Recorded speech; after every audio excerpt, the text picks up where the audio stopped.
Bonsoir à tous. Donc on espère que ces rendez-vous deviendront des rendez-vous incontournables annuels. En juin pour le dépistage du cancer du col, au mois de mai pour le dépistage des cancers de la peau et au mois d'octobre pour le dépistage et la prise en charge des cancers du sein. Donc notre objectif, c'était de suivre vraiment tout le parcours du dépistage jusqu'au diagnostic, à la prise en charge et aux suites.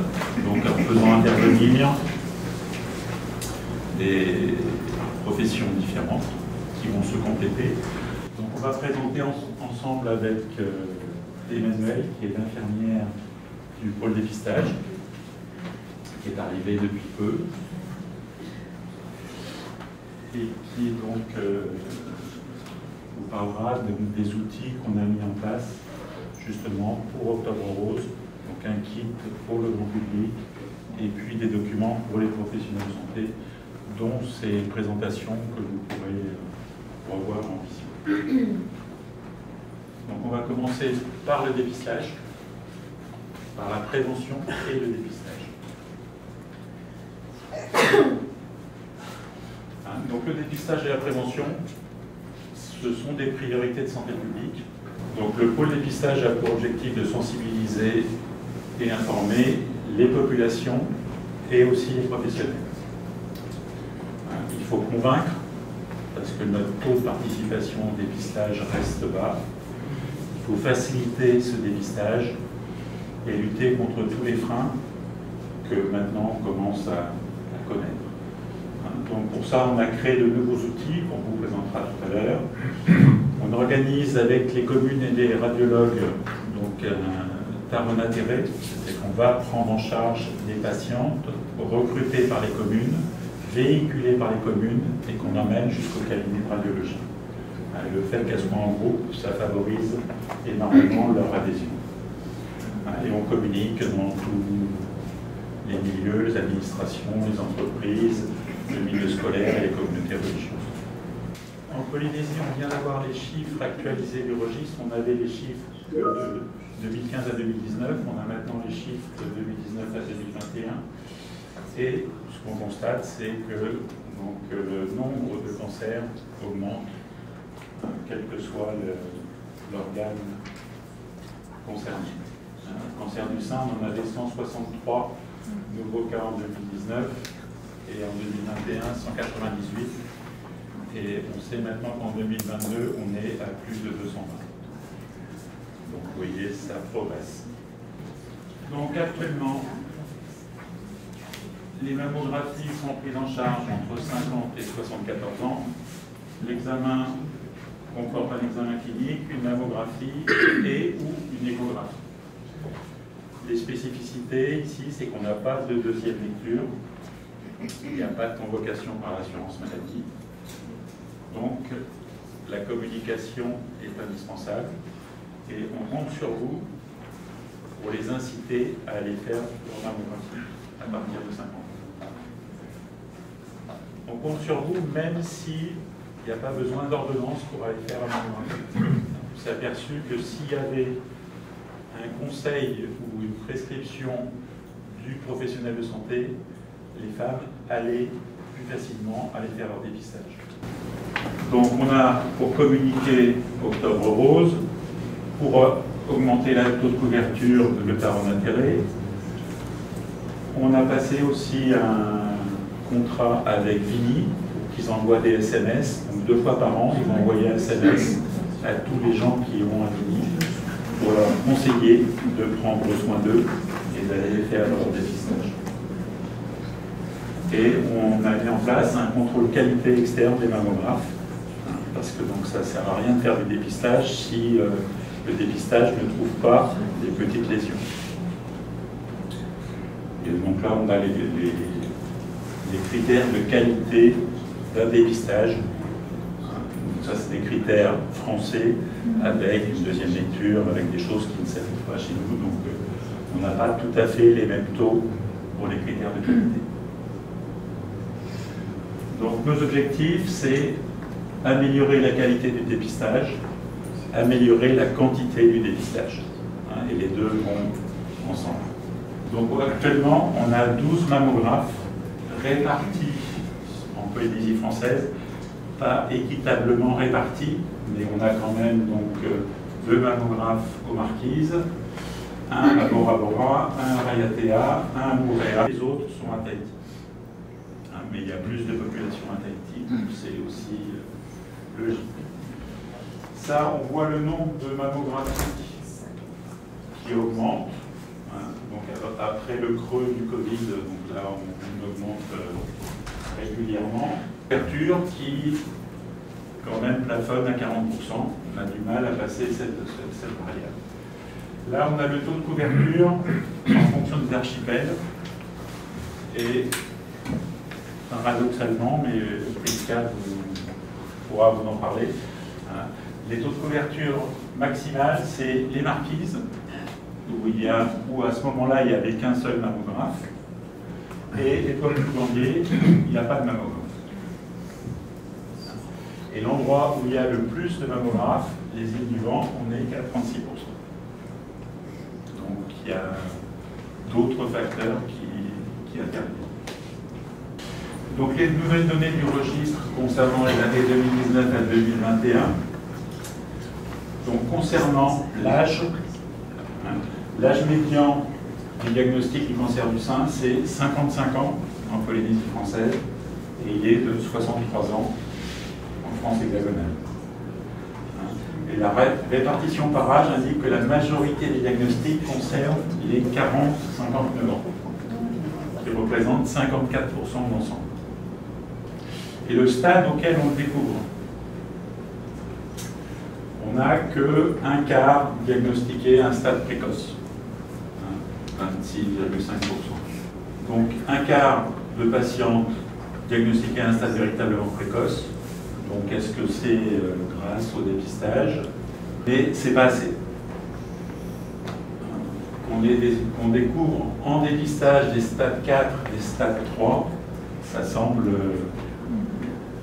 pas le témoignage d'un dépistage performant. Alors ça, on a le stade au moment du diagnostic avant 40 ans, entre 40 et 49 ans, entre 50 et 69 ans, 70 ans et plus. Et donc là, c'est un argument indirect pour montrer que le dépistage est bénéfique, puisque pour les femmes de plus de 50 ans, donc celles qui sont éligibles au dépistage et à la prise en charge gratuite, on a plus de stades précoces que pour les autres patientes. C'est-à-dire qu'avant 40 ans et avant 50 ans, on a plus de formes évoluées que pour les femmes qui ont 50 ans. Donc, ce qui tendrait à prouver que le dépistage permet d'arriver plus tôt. C'est vraiment ce que l'on souhaite en plus. Donc, ça, c'est une preuve indirecte. Donc, depuis 2023, on fait des corrélations entre le dépistage et les résultats des biopsies. Donc en 2023, on avait fait 6380 mammographies de dépistage. Il y en avait 582 de positives, donc 7% d'ACR3, 1% d'ACR4 et 1% d'ACR5.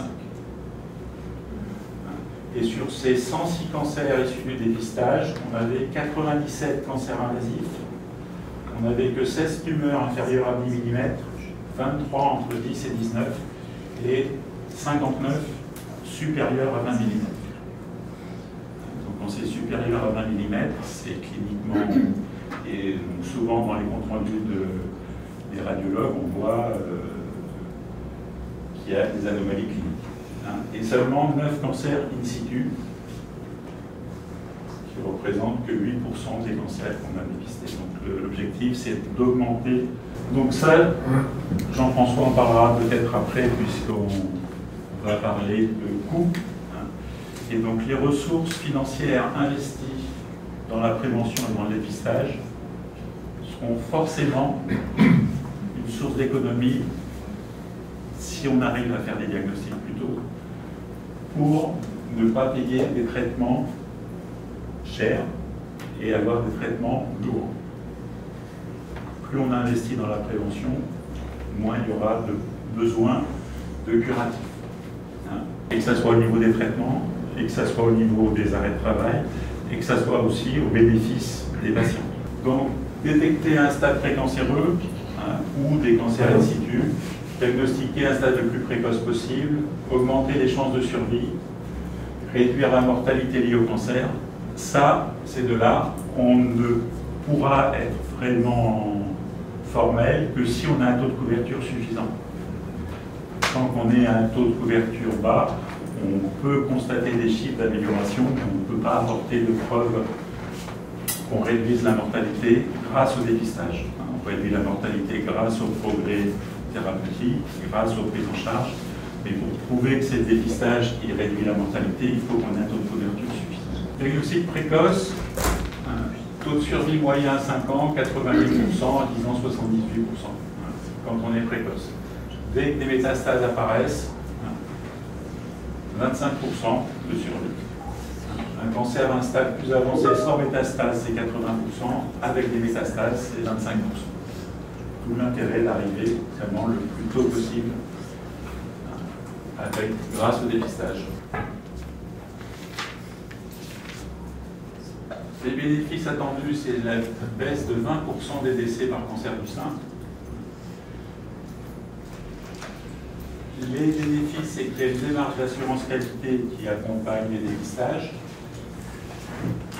que les faux positifs et le surdiagnostic vont être de plus en plus diminués grâce à la médecine personnalisée, grâce à l'identification des biomarqueurs et à des escalades thérapeutiques, et donc avec des traitements plus simples et mieux tolérés. Donc les bénéfices vont être de plus en plus importants. Et donc on sait maintenant que 2/3 des cancers surviennent chez les plus de 50 ans, donc ce qui veut dire qu'un tiers des cancers survient avant 50 ans. Donc pour des patients qui sont en dehors du dépistage. Alors pourquoi les femmes ne se font pas dépister, puisqu'on est bloqué à ce taux de 40%? Elles ont peur de quoi? Elles ont peur du cancer, oui, elles ont peur de la mammographie aussi. Parce que la mammographie, ça fait mal dans la tête des gens. L'absence d'information du médecin traitant, c'est pour ça qu'on veut que vous les conseillez, que vous les poussiez à faire la mammographie, et alors les questionner systématiquement. Le temps, ça c'est souvent le prétexte qu'on nous donne. Le trajet, donc on a vu qu'en fonction des archipels, c'est pas forcément le trajet le plus long qui... la douleur, c'est la douleur de l'examen, la peur, ça c'est sûr, les mauvaises expériences passées. On voit des femmes qu'on revoit à 60 ans, elles ont eu une mammo à 50 ans, elles nous disent j'ai eu tellement mal que je n'ai pas voulu recommencer. Et le manque d'information, d'éducation sur la santé, donc le suivi. Donc le prix, c'est important. Il y a plein de femmes qui refusent. Oui, mais là c'est gratuit. On est avant 50 ans, on pose de se faire dépister, oui. Ils ne le font pas, à cause du prix. Ça, c'est sûr. À partir du moment où c'est pas gratuit, c'est un frein d'emblée. Une fois que c'est gratuit, ce frein devrait disparaître et on a encore d'autres freins à lever, plus qu'en dehors du prix. Donc, le dépistage par mammographie, c'est gratuit, mais il y a appréhension d'examen, la valeur des handis, l'avantage du collectif, Prisca va vous en parler tout à l'heure. La palpation mammaire, c'est plus facilement acceptable que la mammographie. Ça peut être fait dans tous les centres de soins de santé primaire et c'est une optimisation immédiate. Donc, avant 50 ans, la palpation mammaire reste un examen très intéressant, mais il faut encore qu'il soit fait. Donc les gynécologues le font, les médecins traitants pas forcément, les sages-femmes le font aussi, j'espère. Il faut que ça devienne systématique, que l'examen à 50 ans et avant, à partir de 30 ans, il y a des cancers, donc il faut examiner les seins dès cet âge-là. la suite. Je pense que c'est pour toi, Emmanuel. Et juste pour revenir à ta remarque sur le prix, est-ce que vous savez le prix d'une mammographie? Hein? Je plaisante. 4000 et quelques.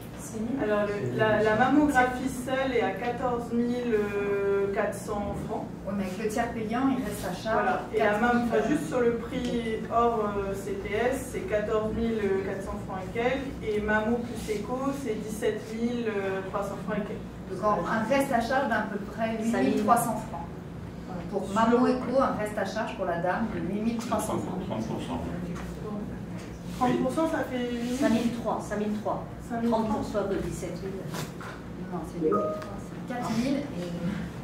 Si, parce que, en fait, c'est ce que paye la dame, parce qu'en fait, la mammo, elle est en tiers payant. Donc, elle ne paye que 30% de la mammo, alors que l'échographie mammaire, qui est un acte à 8 300 francs, passe en comptant. Donc, elle paye en comptant. Donc, et comme elle est à code association 2, elle est à 4 000. Et du coup, elle paye 4 000 plus 4 000. Donc, la dame, quand elle vient pour sa mammo écho, elle paye 8 303 francs exactement. Okay. Elle doit débourser cette somme. Il n'y a pas le tiers payant sur... non, mais en fait, on lui donne une feuille. On lui donne une feuille pour son échographie. Elle sera remboursée à 70% sur les 4 000 et quelques qu'elle va payer pour l'écho. D'accord. C'est un petit... Donc, il y a un coût résiduel, il y a un tiers payant. Et donc c'est pour ça qu'il y a des discussions en cours en ce moment pour abaisser l'âge auquel ça soit pris en charge. C'est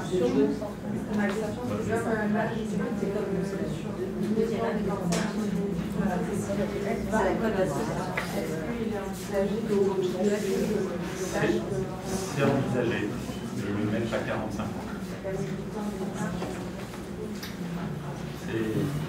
C'est en négociation. Oui, même on a présenté au ministère de la Santé, Laurent a présenté les chiffres pour argumenter sur une prise en charge à 100% à partir de 45 ans. Donc, ce qui a l'air d'être une optique vers laquelle le gouvernement s'oriente. Donc ça, c'est plutôt une bonne nouvelle.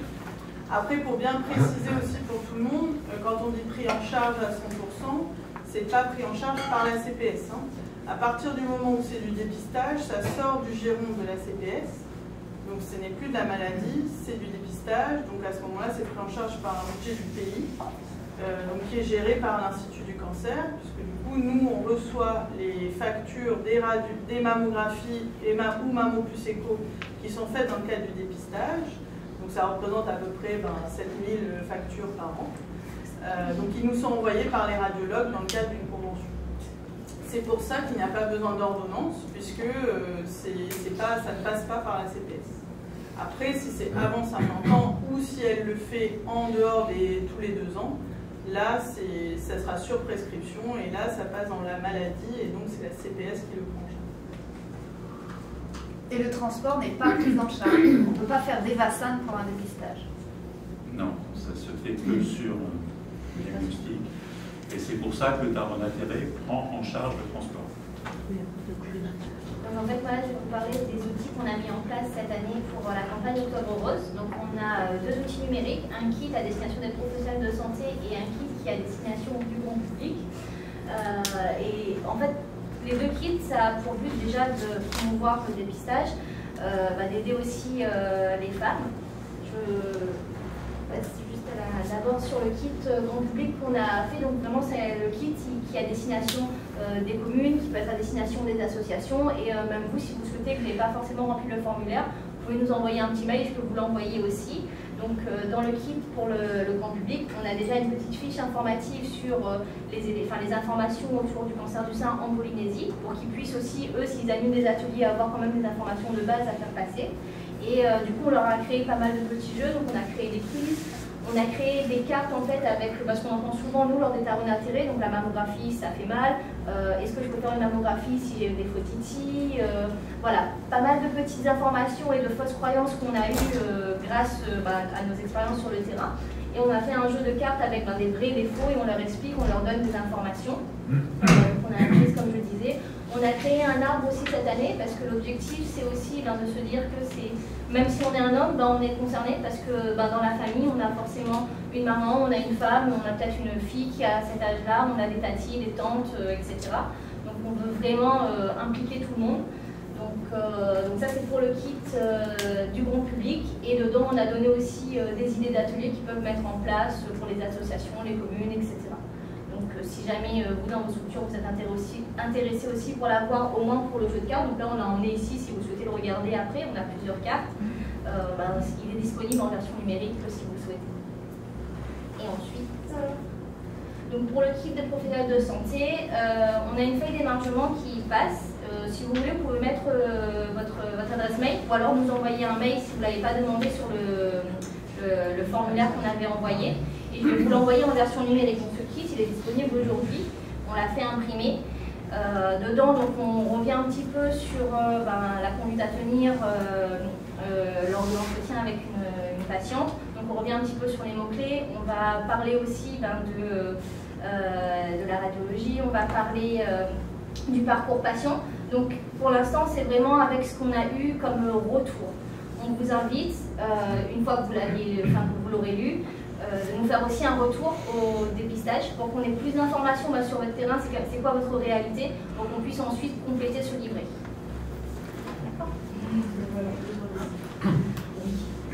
En fait, tout le kit est en version numérique, donc on va pouvoir l'envoyer à tous ceux qui nous ont demandé. Et les îles vont aussi recevoir une version papier comme ça.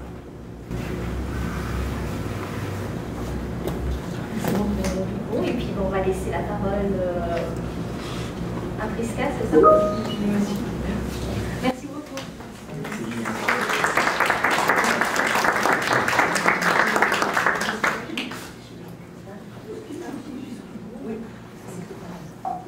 Alors bonsoir à tous. Donc pour ceux qui ne me connaissent pas, je suis docteur Prisca Arthur, je suis radiologue, je suis arrivée il y a 20 ans à Tahiti. J'ai travaillé très longtemps à l'hôpital et puis depuis quelques années je me suis installée en libéral. J'ai monté le centre Imaginea à gérer et je travaille en collaboration depuis 6 ans avec la direction de la santé dans le cadre des missions aux Marquises. Je continue de travailler une journée à l'hôpital et je collabore régulièrement avec l'ICPF. Alors, on m'avait demandé de vous parler des nouveautés sur l'imagerie diagnostique du sein au niveau française. Alors j'étais un peu embêtée parce qu'en fait des nouveautés dans les 5 dernières années, il n'y a pas grand-chose. Alors je me suis dit que j'avais quand même pas mal de choses à vous dire. Alors, le gold standard pour le dépistage du cancer du sein, vous savez, la mammographie. Alors, je me suis dit qu'on pouvait parler, donc Laurent l'a un petit peu évoqué déjà, des conditions de réalisation de la mammographie. Pourquoi cette mammographie, on dit qu'elle fait mal? C'est pas vrai du tout, hein, je vous le dis. On va évoquer un petit peu ensemble les nouveautés, entre guillemets, qui existent depuis plusieurs années, mais qui sont maintenant, vous allez le voir, en routine dans la plupart des cabinets. Quelques examens d'imagerie hyper spécialisés que je vais juste vous évoquer, on va passer très très vite. Et puis je ne pouvais pas quand même éviter de vous parler de l'intelligence artificielle qui reste quand même la nouveauté de ces dernières années. Tous ces outils sont fabuleux, mais comme l'a très bien dit Laurent, malgré tout ça, on n'est pas encore assez bon. Comment ça se fait? On a tous un rôle à jouer. D'ailleurs, je voulais vous demander dans l'assemblée, en fait, qui est sage-femme, par exemple, parce que vous pouvez lever la main. Les sages-femmes, les médecins généralistes peut-être. J'ai vu qu'il y avait des gynécos. Voilà, donc on a tous un rôle à jouer dans ce dépistage. Comme l'a dit Laurent, faible participation. Malgré tous les efforts qui sont mis en œuvre, que ce soit par l'Institut du cancer ou les autres institutions, beaucoup de stades évolués au diagnostic, beaucoup d'idées reçues sur le cancer, sur la mammographie. Ce que j'aimerais partager et discuter avec vous, c'est que répondre aux femmes.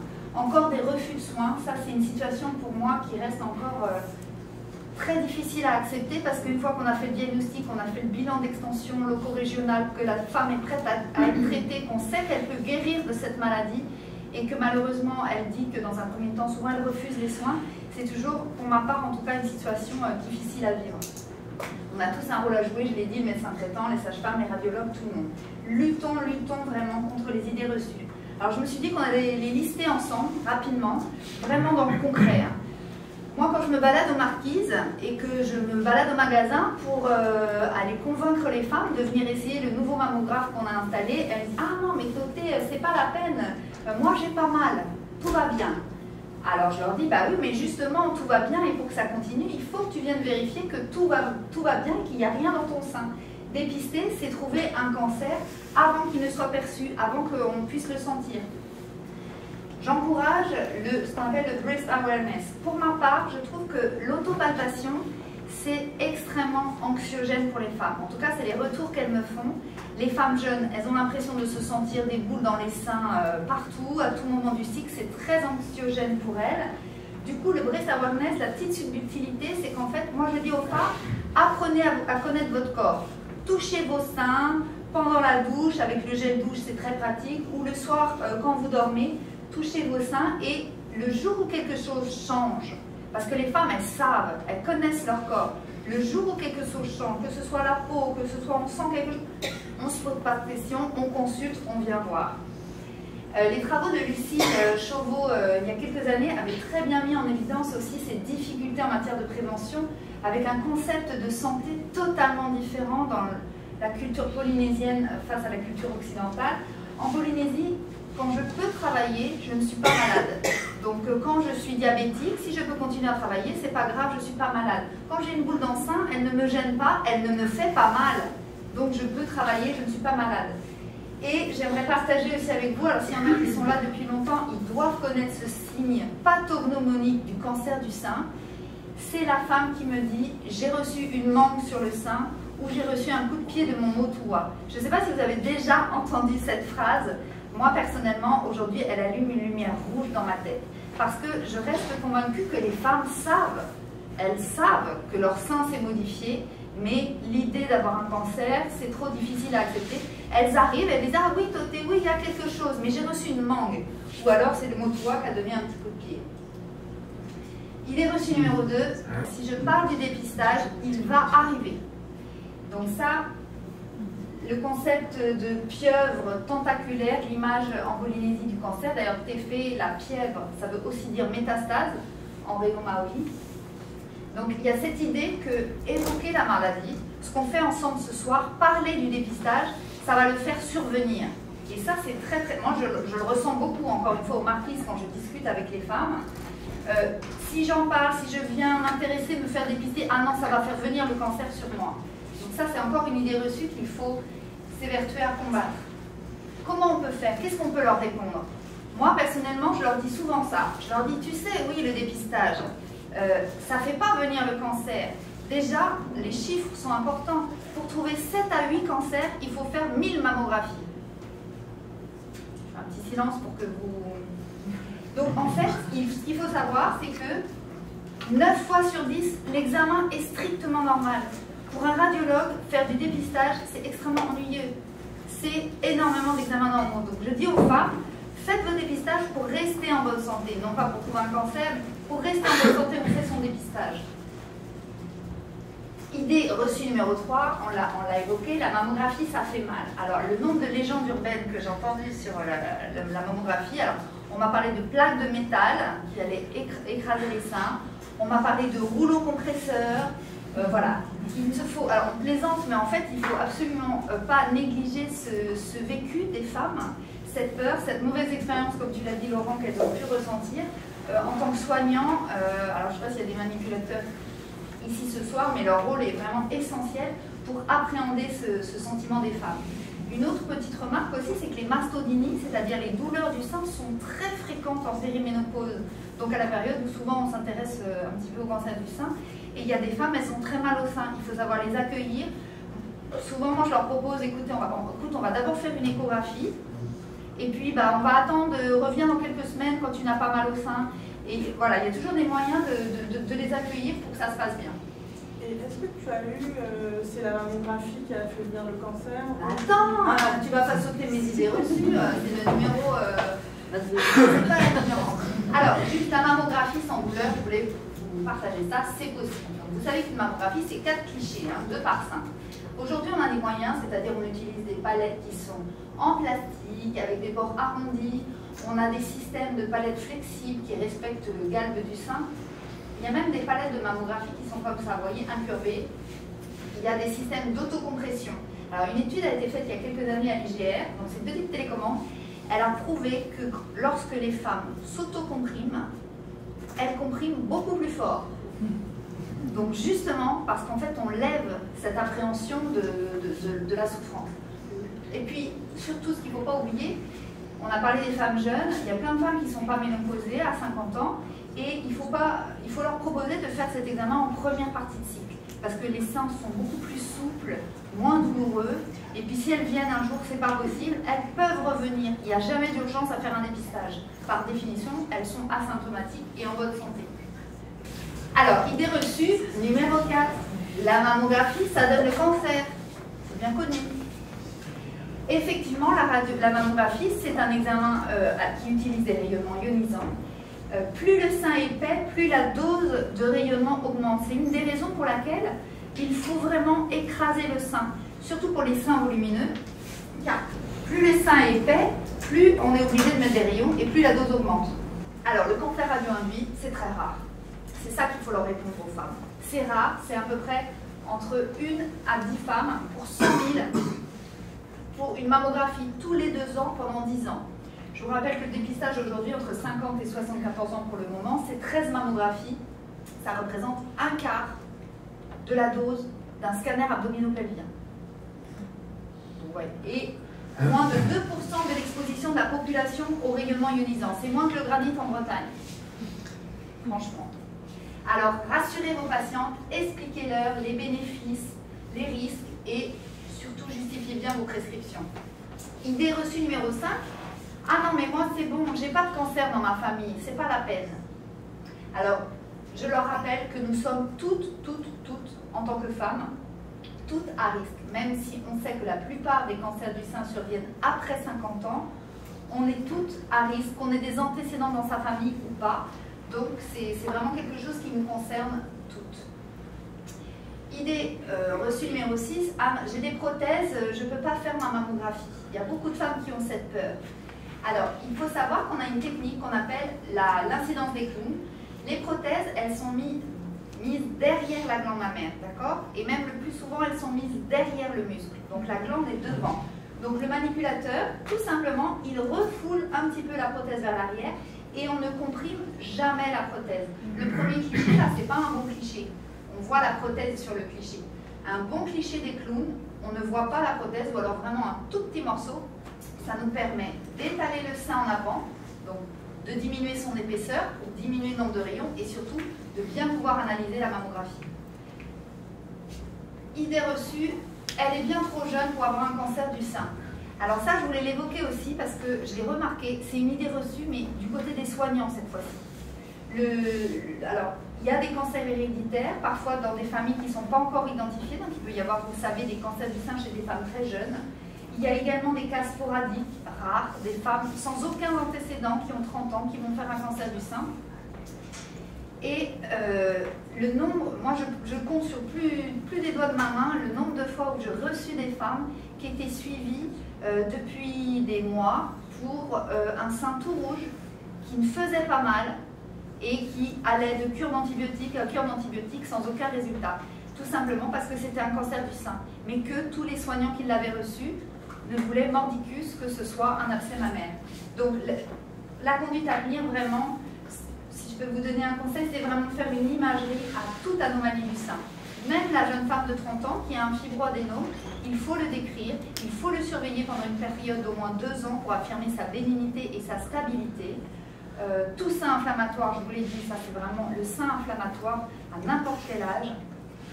Même quand il s'est amélioré sous antibiotiques, il faut faire une imagerie de contrôle pour vraiment être sûr que tout est rentré dans l'ordre. En résumé, la lutte contre les idées reçues, voilà, c'est non, le cancer ne fait pas mal. Oui, c'est une maladie fréquente pour toutes les femmes, mais qui se soigne très bien, on peut guérir. Et moi, j'ai vraiment envie qu'on parle et qu'on dise les choses positives. Hein. Au journal cette semaine, moi, ça m'a frappé quand même à quel point les journalistes veulent tous qu'on leur parle des morts, du nombre de cas, qu'il n'y a plus d'oncologues, on va tous mourir. Non, pour moi, enfin en tout cas moi, c'est le message que moi je véhicule aux femmes que je rencontre. Ça reste un cancer curable dans la majeure partie des cas. Je pense que c'est important que les femmes entendent ça aussi. C'est pour ça que j'adore ce slogan « Apuru Yaroe », prenons soin de nous les femmes. Et 80% des cancers du sein arrivent après 50 ans, mais j'y pense quand même à tout âge et tout temps. Quand prescrire alors l'imagerie des seins, on l'a un petit peu évoqué, il faut adresser la patiente plutôt au radiologue. Parce que je vois beaucoup de femmes qui arrivent de chez leur gynécologue. Le gynécologue, face à une masse dans le sein, il ne peut rien faire tant qu'il n'a pas le bilan, tant qu'il ne sait pas de quoi il s'agit. Donc, pour améliorer le parcours de soins, éviter que les femmes qui sont parfois des îles, adressées à leur gynécologue, alors qu'elles doivent repartir, et puis il faut les prendre vite fait en urgence voilà. Adresser les femmes d'abord au radiologue pour faire un état des lieux du sein, et ensuite au gynécologue. Je vous ai fait un petit rappel très rapide. Le dépistage, donc mammographie, échographie, vous le savez. Hors dépistage, qu'est-ce qu'on fait? Alors il y a deux situations. Soit la dame est symptomatique, c'est une urgence. Quel que soit le symptôme, le sein est rouge, le sein il coule, la peau est bizarre. Bon, la douleur, c'est... mais moi, voilà, la femme est symptomatique, moi je pense qu'il faut la recevoir en urgence. Chez nous, on reçoit les femmes dans les 3 jours. Une femme qui est symptomatique, on la voit dans les 3 jours. Si elle a plus de 40 ans, on rejoint la situation de dépistage. Si elle est plus jeune, on va souvent commencer par une échographie, parce que la mammographie n'est pas forcément nécessaire, et puis on adapte. Si la patiente est asymptomatique, pour le coup, elle n'a pas de symptômes, il faut que vous évaluez son niveau de risque. Soit le risque est faible, il n'y a pas besoin de faire d'imagerie, elle ne ressent rien, il n'y a pas besoin de surveiller le sein, en dehors de la surveillance clinique, de voir son gynécologue tous les ans, palpation mammaire ou sa sage-femme d'ailleurs. Soit le risque est élevé, il faut adresser la patiente chez l'oncogénéticien. Le suivi est lourd pour les femmes à risque élevé, IRM mammaire annuel, mammographie une incidence, échographie seconde loupe. C'est pour ça qu'il faut vraiment valider l'opportunité de cette surveillance de type haut risque par une consultation oncogénétique. Et puis la plupart du temps, le risque est moyen, la dame a plus de 40 ans, on est dans le cadre du dépistage individuel, vous pouvez lui proposer d'aller faire une mammo-échographie. Dès l'âge de 40 ans, c'est quand même pas mal d'avoir une imagerie de référence avant d'arriver dans la période un petit peu plus à risque. Comment on estime le niveau de risque? Vous devez connaître le score des 5G, qui est un score très facile à utiliser, qui tient compte des antécédents familiaux. Si c'est plus de 3, vous pouvez envoyer à la généticienne.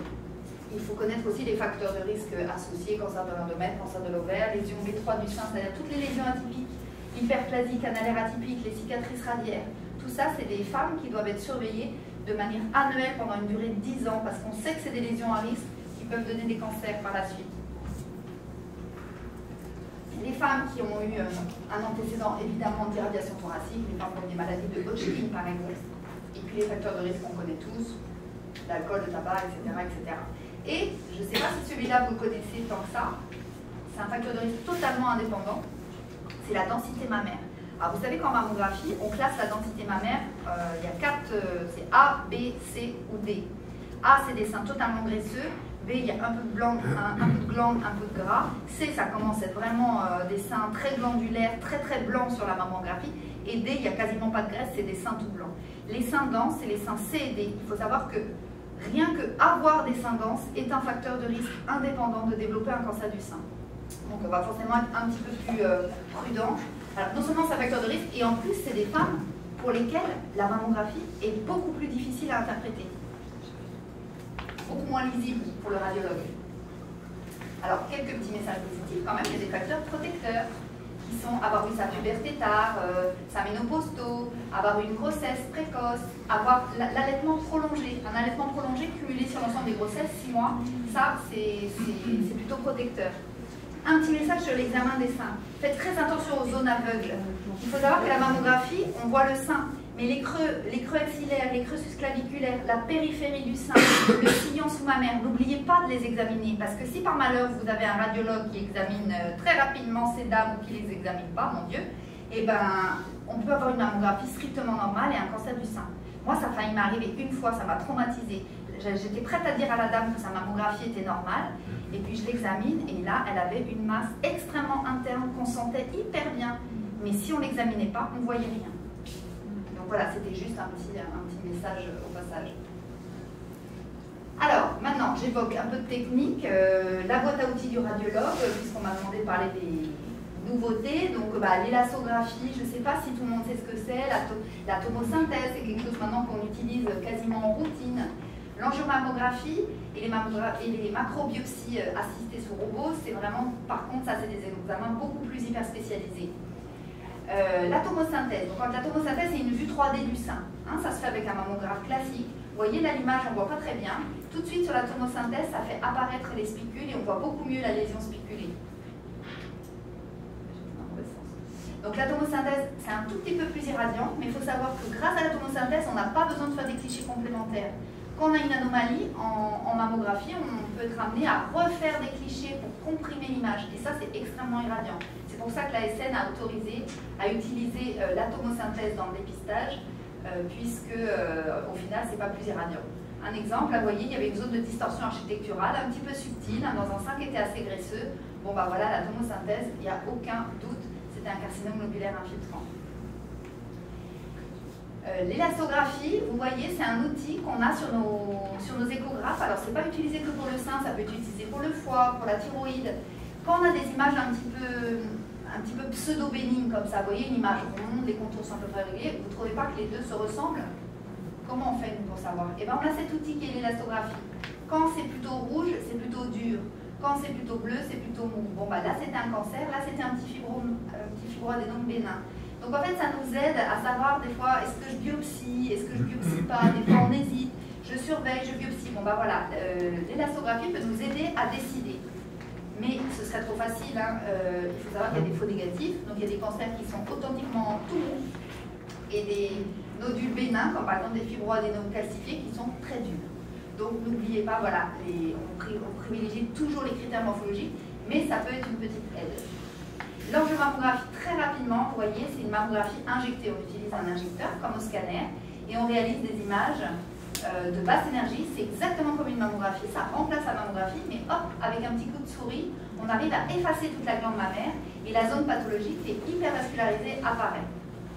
Donc c'est un examen qui donne des informations morphologiques, exactement comme une mammographie, des informations de cinétique de produits de contraste, sachant que le cancer du sein prend le contraste de manière très précoce. Ça reste un examen hyper spécialisé que, a priori, vous ne devez pas prescrire en première intention puisque c'est vraiment du domaine de l'hyperspécialisation. Ça permet de surveiller la réponse aux chimiothérapies, par exemple. On fait cet examen avant et après, on regarde comment a évolué la tumeur sous chimiothérapie.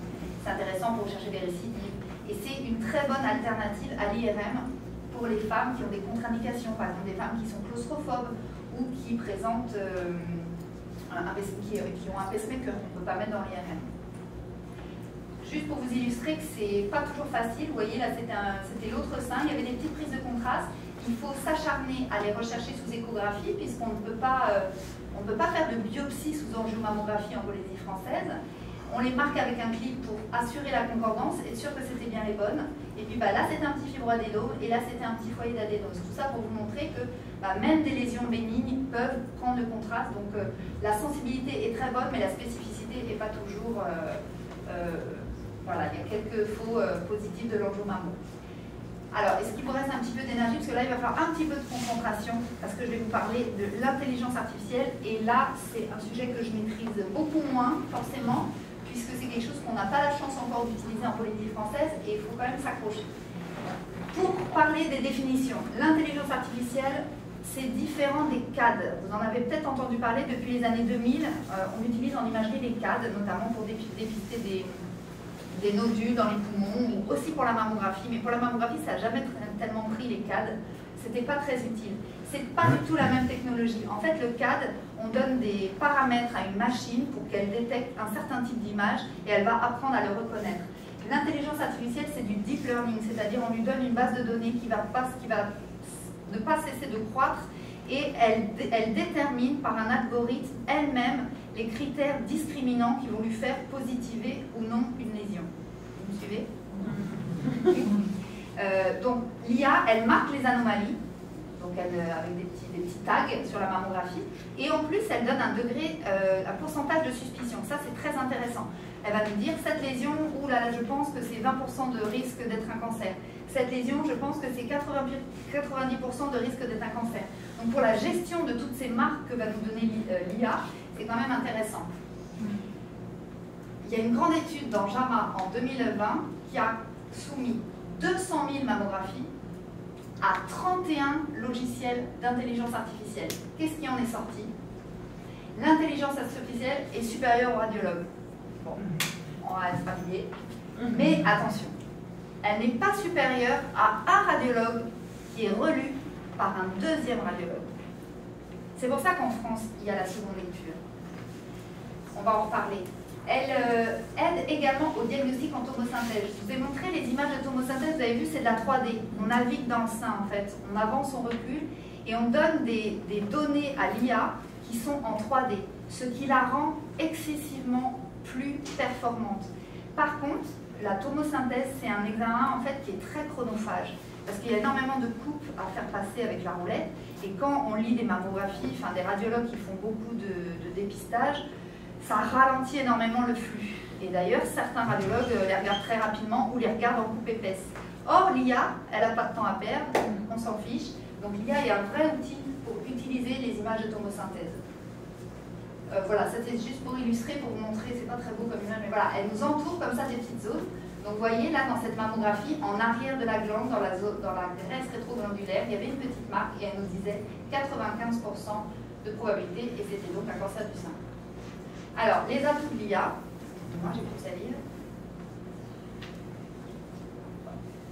Elle nous aide dans les erreurs de détection. Le radiologue n'a pas vu la lésion. Parce que l'IA, elle n'est jamais fatiguée, elle n'est jamais distraite, elle ne regarde jamais les réseaux sociaux, elle n'est jamais en fin de journée, elle s'en fout des images subtiles parce qu'elle a appris à les reconnaître. Donc voilà, elle nous aide beaucoup dans les erreurs de détection. Ensuite, elle nous aide pour les erreurs d'interprétation. Une erreur d'interprétation, c'est une image qui est vue, mais qui a été considérée par le radiologue à tort comme bénigne. Une petite image ronde, par exemple, on dit « oh, c'est bon, c'est un ganglion intramammaire ». Et bien, l'IA, elle est meilleure, et en association avec le radiologue, elle l'aide à faire le bon jugement. Elle aide également à localiser une anomalie, parce que parfois, il y a des anomalies qu'on voit que sur une des deux radios qu'on a fait. Et elle est capable de dire, sur l'autre incidence, voilà où elle est l'anomalie que tu as vue. Donc ça aide énormément. Elle aide aussi à détecter des lésions supplémentaires, parce qu'on a tous subi ce biais-là, ce qu'on appelle l'erreur de satisfaction. Un radiologue, quand il trouve un cancer, il est tellement content qu'il s'arrête. Et il oublie parfois qu'il peut y avoir un deuxième cancer dans le même sein, ou encore pire, un cancer de l'autre côté. Donc c'est ce qu'on appelle l'erreur de satisfaction, et on a tous été soumis à ce biais-là. L'impact sur la pratique de l'écho, c'est-à-dire l'IA a une tellement bonne valeur prédictive négative pour les seins graisseux. Vous vous souvenez, je vous ai parlé de la densité mammaire, les seins A, les seins B, ils sont tellement graisseux, ils sont tellement noirs en fait sur la mammographie, tellement bien lisibles par l'intelligence artificielle, qu'en fait, on peut tellement leur faire confiance qu'on peut dire ces seins-là, je ne fais pas d'écho. À l'inverse des seins denses. L'intelligence artificielle est aussi intéressante pour les manipulateurs. Toujours une fois dans les centres où on fait beaucoup de dépistage, elle est capable de dire l'IA, les CTI, c'est des clichés techniquement insuffisants. Il faut savoir que les critères de technicité pour le dépistage, la position du mamelon, est-ce que le pectoral est bien mis, est-ce que les deux seins sont bien symétriques, est-ce qu'on a assez tiré sur chaque incident, est-ce qu'on a assez comprimé pour éviter les flous, etc. etc. Ça, c'est des critères que l'intelligence artificielle est capable de dire aux manip, attention, le cliché que tu viens de nous sortir, là, il n'est pas bon. Et donc, dans des centres où il y a beaucoup de flux, c'est aussi quelque chose qui permet d'aider et d'améliorer la fluidité du dépistage. Et puis surtout, elle évalue de manière reproductible. Parce que je me suis aperçue moi-même, quand j'évalue la densité mammaire, ça dépend de comment sont les seins qu'on a vus avant. Si on a vu plein de seins denses et qu'on en voit un qui est moins dense, d'un seul coup, on a envie de dire qu'il est A ou B. Mais alors en fait, voilà, donc on n'est pas toujours parfaitement ajusté. L'IA, elle a des critères, elle fait même de la radiomique, hein, elle analyse précisément l'image, des choses que l'œil humain ne voit pas. Elle est capable de dire là c'est un type A, là c'est un type B.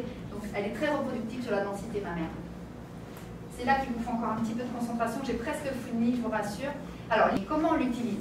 Parce qu'en fait, il y a plusieurs stratégies possibles. Soit on décide que l'intelligence artificielle va remplacer le deuxième lecteur. On pourrait dire ça. En Polynésie, on n'a pas de second lecteur. Moi, j'ai demandé à l'ICPF, on ne pourrait pas acheter l'IA? On ne m'a pas répondu encore. Alors, il y a une étude anglaise, 28 000 mammos, qui a comparé l'IA plus le radiologue, et elle a dit c'est exactement les mêmes performances. Bon, je vous ai épargné les chiffres, parce que je me suis dit que c'était déjà un peu... Mais voilà, croyez-moi sur parole, c'est les mêmes performances que première, deuxième lecture. Mais ils ont vu que l'IA, il y avait plus de rappels. Rappel, c'est quand on fait la deuxième lecture, on dit « Ah, là, il y a une anomalie qui n'a pas été caractérisée, on va rappeler la dame pour lui faire des clichés complémentaires, etc. etc. » Forcément, l'IA, comme elle voit des choses que l'œil humain ne voit pas, du coup, il y a plus de rappels pour les marques qu'elle nous a montrées, les justifier en fait. Faut-il les considérer, faut-il pas les considérer? Donc c'est quand même un souci. Donc voilà, une deuxième étude, 55 000 mammos, a montré la même chose. Scénario numéro 2, on pourrait demander à l'IA de trier les mammos qui nécessitent l'intervention d'un radiologue. Ça, c'est intéressant. On évite les tâches inutiles au radiologue. On l'a dit tout à l'heure, 9 fois sur 10, l'examen de dépistage est normal, d'accord? Faire du dépistage extrêmement ennuyeux. 96% des mammographies sont classées ACR1, ACR2, ACR1 strictement normal, ACR2 il y a un truc mais on s'en fiche, on sait que c'est bénin. Donc on pourrait considérer que toutes les mammographies qui ont été classées ACR1, ACR2 par l'IA, eh ben, on les renvoie et puis le reste, on les soumet à l'expertise du radiologue. Donc c'est pas mal, mais ça pose un petit problème médico-légal quand même. Et les faux négatifs, hein, on dit quoi à l'IA? Tu t'es trompé? À qui on s'attaque pour dire que voilà, c'est quand même un problème. Et puis, et l'examen clinique. Qui c'est qui examine? Et je vous l'ai montré, l'examen clinique, c'est quand même hyper important. Alors, on peut discuter, on pourrait dire c'est le prescripteur qui va bien examiner la dame et il va l'adresser pour sa mammographie. Bon, enfin voilà, vous voyez, ça soulève quand même des questions. Si tu parles du principe que, comme ici, il y a 80% d'échos, 80-90% d'échos qui sont faits après la mammo, est-ce que ça complèterait pas... Justement, ça éviterait de faire des échos. D'accord. Mais ça éviterait de consommer des sous à faire des échos qui, au final, n'ont pas de... L'idée, c'est derrière de ne pas faire d'échos. C'est de faire moins d'échos, tu vois. Et le troisième scénario, on pourrait dire, l'IA, elle va aider le radiologue et elle va trier les mammos qu'on va donner au deuxième L2, au deuxième radiologue. Alors là, il y a une grande étude Maasai, on n'a pas encore tout à fait les résultats, qui est prospective, qui va concerner, donc qui a concerné, parce que les résultats vont sortir là, 100 000 mammographies. Et là, ils ont fait deux bras. Un bras où le deuxième lecteur, alors attendez, je ne m'embrouille pas les pinceaux, non plus, il a trié, il a aidé, voilà, il a interprété avec le radiologue les mammographies. Attendez, il faut que je prenne un peu de recul. Le bras témoin, voilà, c'est classique. Première lecture, deuxième lecture. Et l'autre bras, c'est le deuxième radiologue. Voilà, le deuxième lecteur ne va interpréter que les mammos compliqués, que les mammos ascendance. Les autres, on les élimine. Ça, finalement, c'est le scénario le plus intéressant qui risque d'aboutir. J'ai presque terminé. L'intelligence artificielle permet de réduire quand même 19% des cancers d'intervalle. Vous savez, les cancers d'intervalle, c'est les cancers qui interviennent entre les 2 années du dépistage. C'est rare, mais il y en a quelques-uns. En fait, ils ont fait une étude où ils ont montré, je ne sais plus combien de cancers du sein qui étaient survenus dans les 2 ans du dépistage. Et l'IA en a retrouvé, dans 58% des cas, des petits signes hyper subtils ou des signes, des faux négatifs qui n'avaient pas été repérés par le radiologue. Donc quand même, ça nous fait réfléchir. Alors, qui a eu le courage de se lancer aujourd'hui? Juste le Danemark. Apparemment, c'est le seul pays, depuis 2021, qui a lancé une étude pilote et qui utilise l'intelligence artificielle dans le dépistage organisé avec comme stratégie un radiologue seul pour les mammos faciles, les seins A et B, et une deuxième lecture seulement pour les seins difficiles. Donc le scénario numéro 3. L'intelligence artificielle peut favoriser l'introduction de la tomosynthèse pour plusieurs raisons, parce que c'est des formats d'ICOM extrêmement lourds, et actuellement, comme la seconde lecture se fait physiquement sur des clichés de mammographie, actuellement, la tomosynthèse en métropole n'est pas utilisée par les seconds lecteurs parce qu'on n'a pas les moyens techniques de leur envoyer les images. Avec l'IA, tout est possible. Mais à ce jour, l'IA nécessite encore un radiologue. Voilà, je vous remercie à tous. Merci de m'avoir écouté. Je sais que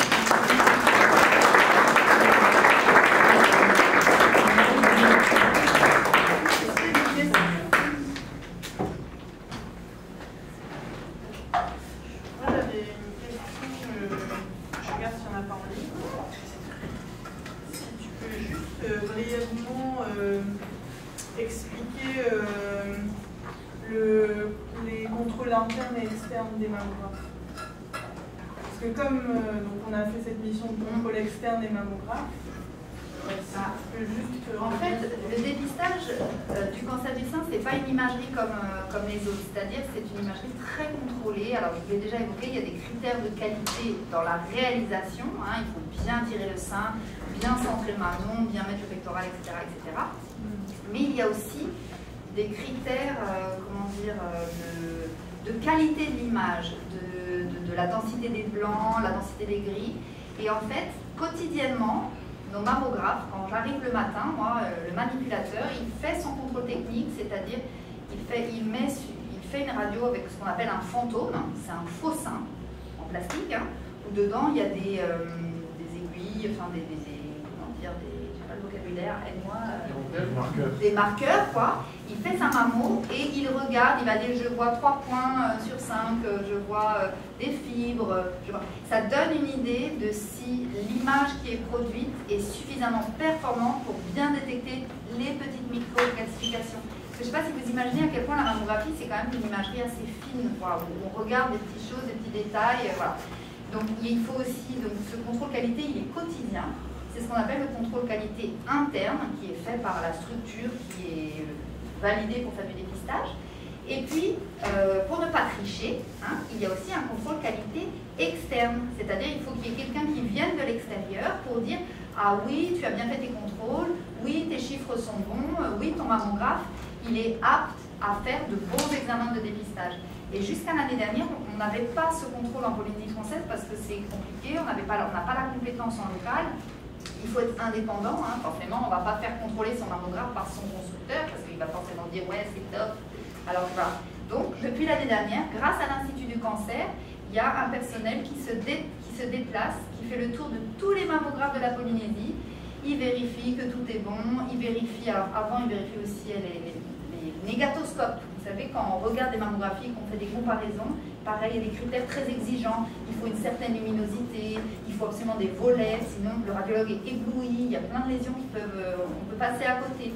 Donc voilà, de plus en plus maintenant, les clichés sont numérisés, donc il y a moins besoin des négatoscopes. Mais voilà, c'est ça le contrôle qualité externe, c'est quelqu'un de l'extérieur qui vient vérifier que toute l'année, on a bien tout fait pour avoir des images de qualité qui sont dignes d'être interprétées et fiables pour le dépistage. Et avec l'IA, ça sera encore pire parce qu'il y aura, j'imagine, d'autres paramètres qu'il faudra vraiment hyper bien paramétrer pour que ce soit fiable.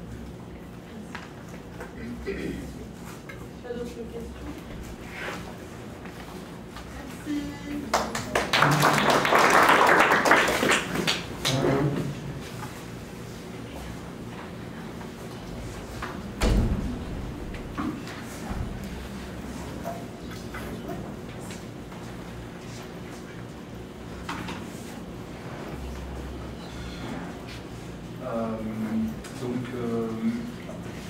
Merci Jessica. Moi je vais vous parler, on m'a demandé de parler un peu de la place de la mère plate dans la prise en charge du cancer du sein. On va aussi parler des nouveautés. Donc je vais effectivement les aborder, mais je vais aussi vous parler, essayer de recontextualiser un peu notre pratique, faire un petit focus technique simple mais importante, et puis essayer de vous expliquer ce qu'on fait et pourquoi on le fait finalement. Voilà, donc je suis le docteur Pierre Mélard, je suis un abat à l'ICPF, je suis arrivé sur le territoire il y a quelques mois maintenant. Voilà, et donc comme tout pathologiste du public comme du privé, en fait, je suis confronté presque quotidiennement à cette problématique. Alors, les chiffres, hein, rapidement, puisque ça a déjà été évoqué, le cancer du sein, c'est le premier cancer féminin, avec un taux d'incidence qui explose tous les records, avec à peu près un taux de 100 pour 100 000 habitants. La France est numéro 1 mondial. Donc le sein est loin devant les autres cancers féminins. En moyenne, on estime qu'une femme sur 8 sera confrontée au cancer du sein dans sa vie. La plupart du temps, ce sont des tumeurs précoces grâce à l'impact et à la part du dépistage.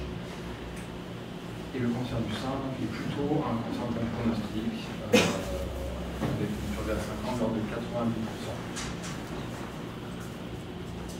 Donc, les cancers du sein, contrairement à ce qu'on peut penser, ce n'est pas que des carcinomes. Donc, les carcinomes sont des tumeurs épithéliales. Il y a également une petite proportion de tumeurs phyllodes, c'est une tumeur avec un composant épithélial et un composant conjonctif, c'est moins 1% des cancers du sein. Donc il n'y a pas que des carcinomes, il y a une proportion de tumeurs phyllodes, il y a quelques sarcomes, c'est des tumeurs des tissus conjonctifs, des liposarcomes et des angiosarcomes. Finalement, tout ce qui compose la glande mammaire peut donner un cancer. Et puis il y a une petite partie de lymphome et de tumeurs endocrines. Alors les rôles du pathologiste, ils sont multiples en fait. L'anapathe, c'est celui qui va recevoir le prélèvement. Donc il a pour rôle de recevoir ce prélèvement, d'en prendre soin et de le faire parler. Donc c'est lui qui établira le diagnostic, généralement sur la biopsie. Il va donner un certain nombre de facteurs importants pour la prise en charge, qui sont les facteurs histopronostiques et prédictifs. Il classera le cancer selon la classification PNM sur pièce opératoire. Et puis il participera aux discussions de prise en charge en réunion de concertation pluridisciplinaire. Éventuellement, il participera à la recherche clinique et translationnelle. Voilà, le cancer, c'est un peu le suspect. Parler. Donc, le pathologiste, quand est-ce qu'il intervient et pourquoi? Alors, globalement, il intervient 2 fois dans la prise en charge de la patiente, si tout se passe bien, entre guillemets. Assez rapidement, derrière le diagnostic de masse, le radiologue va biopsier cette tumeur. Et donc, le prélèvement lui est adressé. À partir de ce petit prélèvement, on peut déjà fournir un certain nombre d'informations importantes pour la suite de la prise en charge, à savoir le type de tumeur, le grade, et puis l'expression des récepteurs hormonaux et de HER2 notamment. Et puis après un bilan d'extension, le dossier de la patiente est discuté à l'RCP, soit est décidé une chirurgie, et là on reçoit une pièce opératoire, où on va faire l'évaluation de la tumeur. On pourra donner des lésions associées qu'on n'a pas vues sur la biopsie et évaluer l'état et l'image pour savoir si l'opération a enlevé toute la tumeur. Ou bien la patiente et sa maladie ont nécessité un traitement néoadjuvant, donc elle reçoit un traitement, secondairement elle est opérée. Et dans ce cas-là, on reçoit une pièce opératoire où les questions ne sont pas tout à fait les mêmes. Il faudra notamment évaluer la réponse au traitement. Donc voilà pour la partie un peu technique sur quoi on travaille, donc sur soit sur des biopsies, donc c'est des petits prélèvements, soit des micro-biopsies, donc là ça dépend, ça peut être de l'ordre de quelques millimètres à une dizaine de millimètres, soit des macro-biopsies, si c'est un problème de microcalcification ou de signal non masse, entre guillemets. Et donc la partie pièce opératoire, désolé pour les photos s'il y a des termes un peu sensibles. Donc les pièces opératoires pour répondre à des pyramidectomies, tumorectomies, mastectomies en fonction de ce que le chirurgien décide de retirer.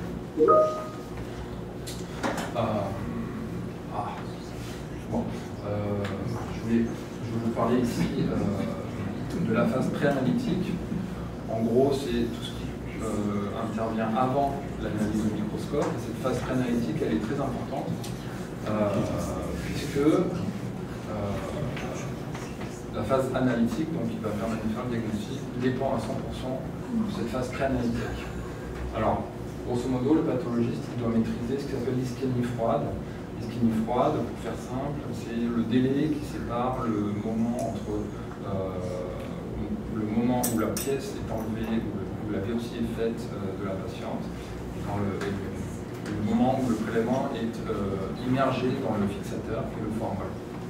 Ce temps-là, il doit être le plus court possible. Pourquoi? Parce que quand le délai est trop long, les tissus s'abîment, les acides nucléiques s'abîment, et les sites antigéniques pour faire des techniques complémentaires importantes dans la prise en charge s'abîment aussi.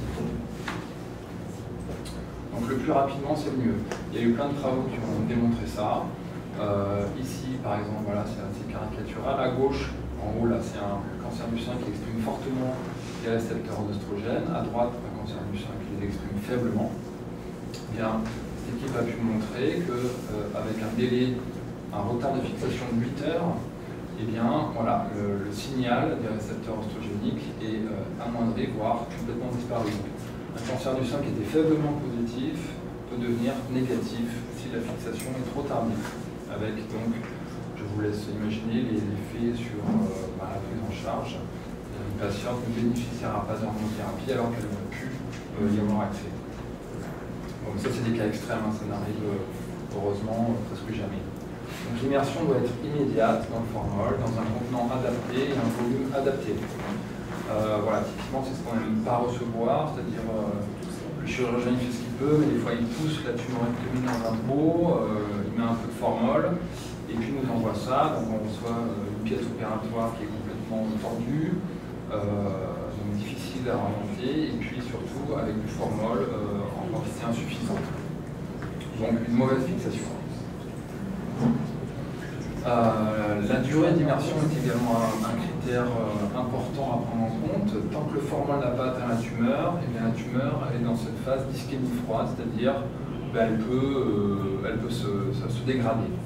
Donc c'est pour ça qu'on tranche les pièces opératoires pour que le formol puisse accéder directement à la tumeur. On tranche également les pièces de mastectomie. Et donc la durée d'immersion dépend bien sûr de la taille du prélèvement. Il y a eu plein d'études qui ont montré que voilà, en 1 heure, le formol pouvait parcourir 3,6 mm d'épaisseur de tissu. Bon, ce qu'il faut savoir, c'est que la sous-fixation est très délétère pour les tissus, c'est irrattrapable. Si c'est sous-fixé, eh bien, les dommages sont importants et irréversibles. Donc ça, c'est important à avoir en tête, notamment pour les préleveurs. Il n'y a peut-être pas beaucoup de préleveurs.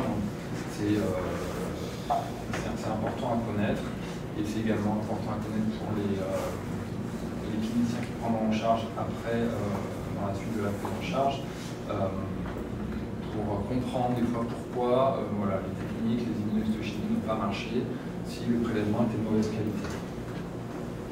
Voilà, pour la phase pré-analytique, ça c'est la phase analytique, donc c'est le pathologiste passe sur un microscope, il regarde les tissus. C'est là qu'il fait son diagnostic, donc il propose un type histologique. Donc il a le choix, il y a 36 sous-types actuellement dans l'OMS. Et la plupart des cas, dans 93% des cas, c'est des carcinomes anciennement canalaires, qui s'appellent maintenant les carcinomes de type non spécifique. Et il va faire aussi un grade histologique en fonction de certains critères de différenciation, d'atypie, de mitose. Et puis il va faire des marqueurs immunohistochimiques sur la tumeur pour évaluer l'expression des récepteurs hormonaux, d'HER2 et de la prolifération.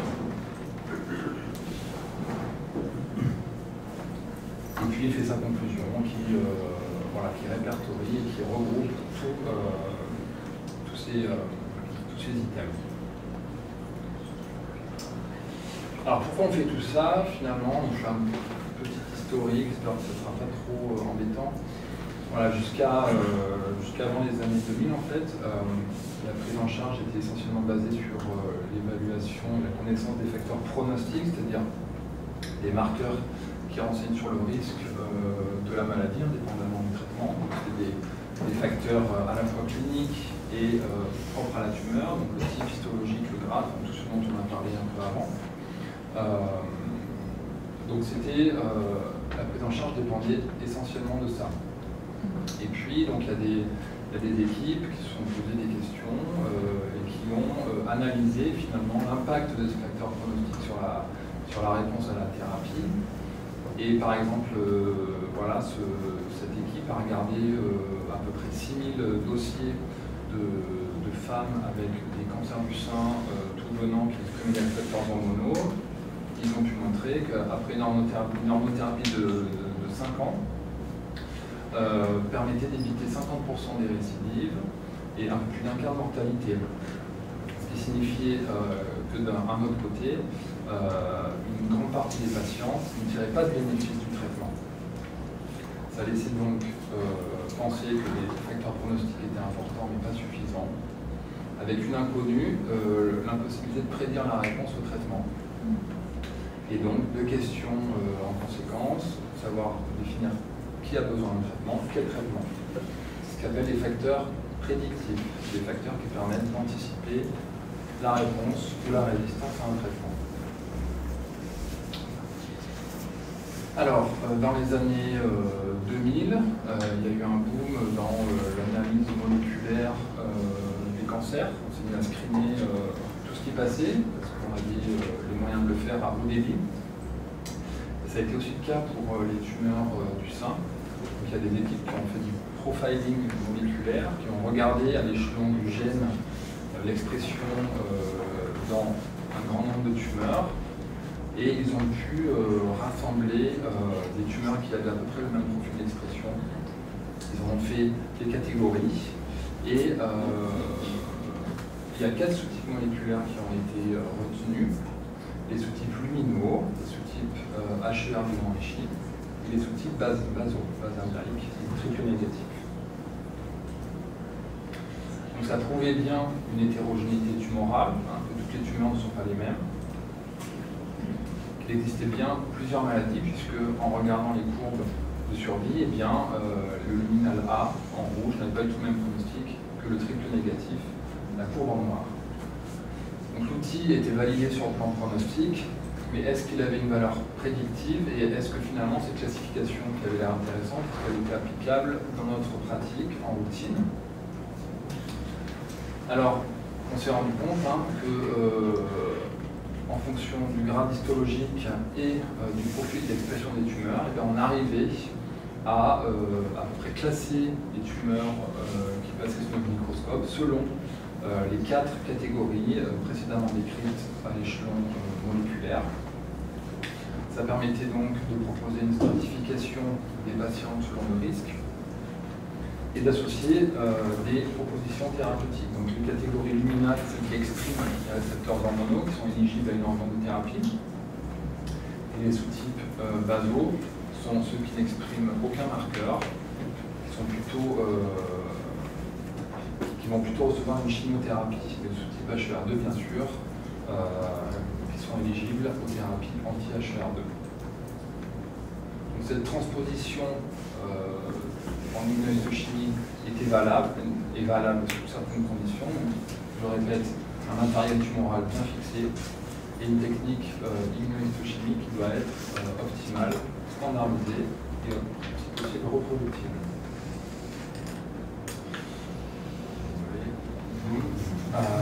Donc aujourd'hui, c'est le couple RH-HER2, ce sont des marqueurs pronostiques et prédictifs solides et validés. Et la dernière classification de l'OMS propose de catégoriser tous les cancers du sein selon leur profil d'expression pour les récepteurs aux oestrogènes et HER2. Voilà. Donc ce HER2, vous le connaissez sûrement, ça a été une révolution dans la prise en charge du cancer du sein.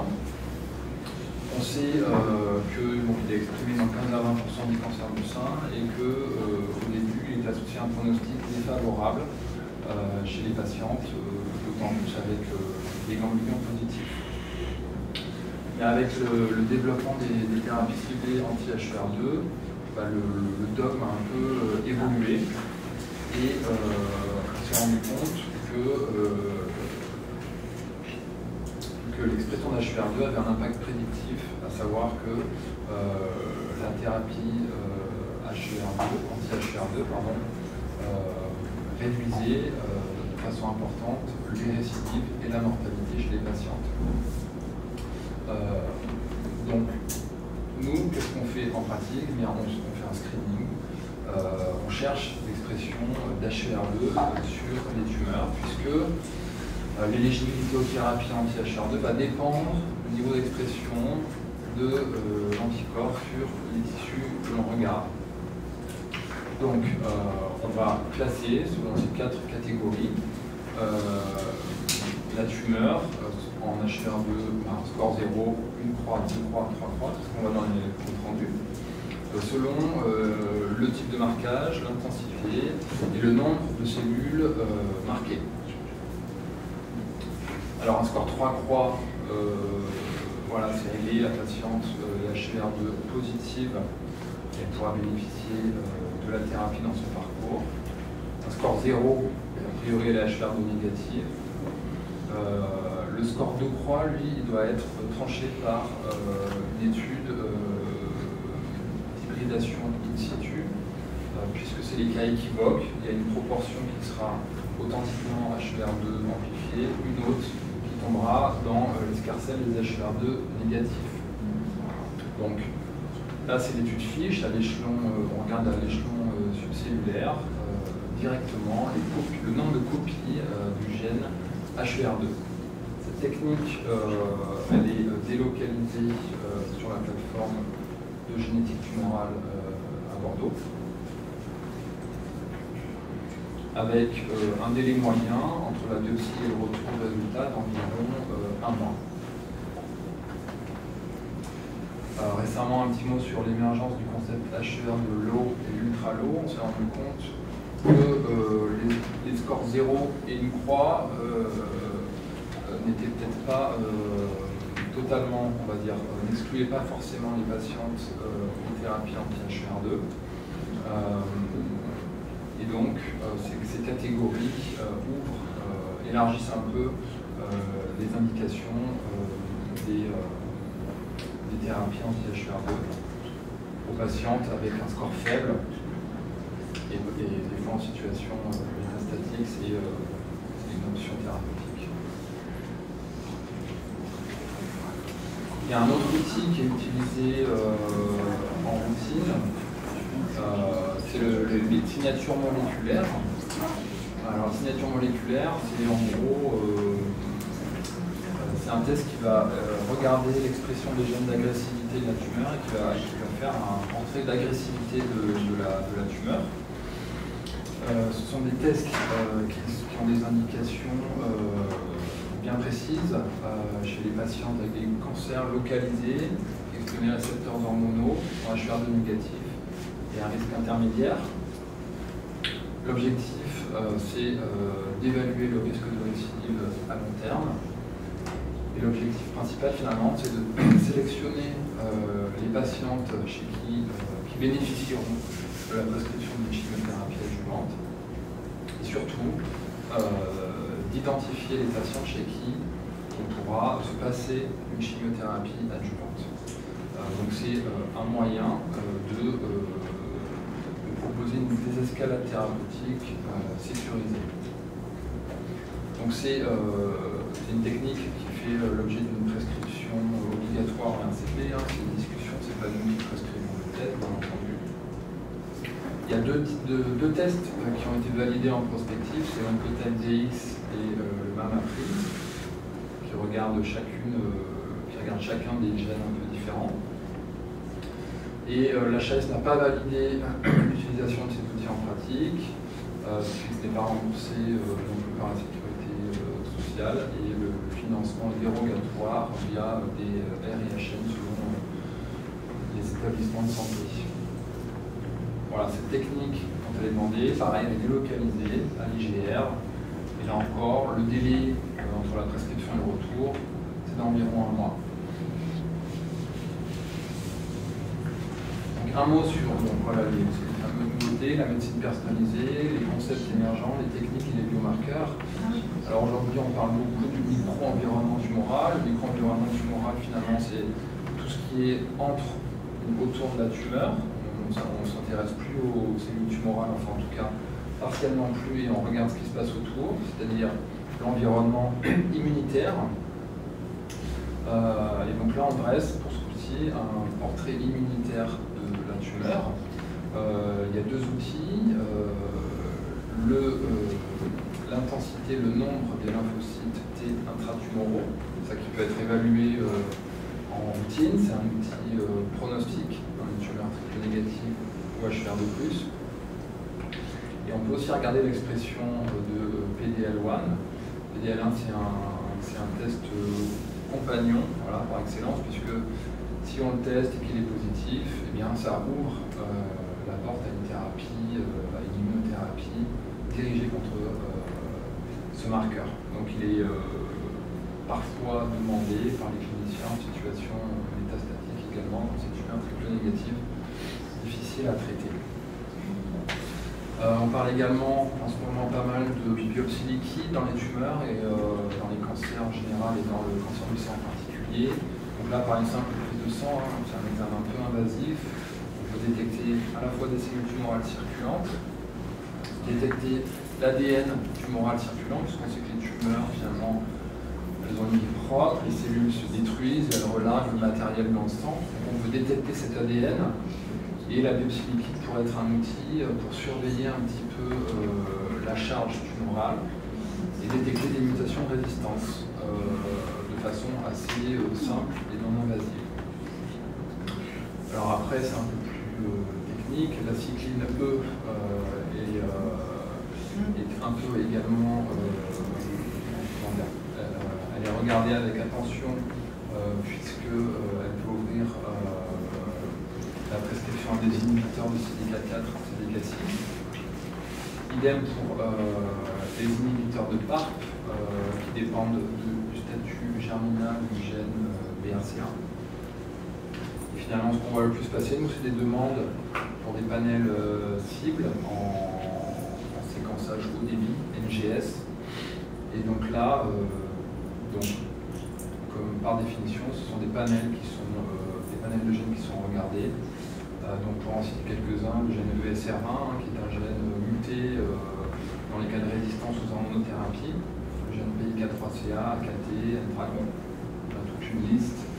Pas nécessairement obligé d'en parler, c'est juste pour savoir qu'il y en a beaucoup et que ça ouvre la voie à des thérapies ciblées. Donc voilà, cette diapo volontairement chargée, j'ai tiré d'un article. Qui montre un peu toutes les voies de la cellule tumorale qui peuvent être anormales et qui sont autant de voies de recherche et de perspectives pour les développements de thérapies innovantes. Voilà. Donc, au final, le cancer du sein, à l'ère du numérique et du moléculaire, eh bien, ça reste un enjeu majeur de santé publique, comme on l'a dit et répété.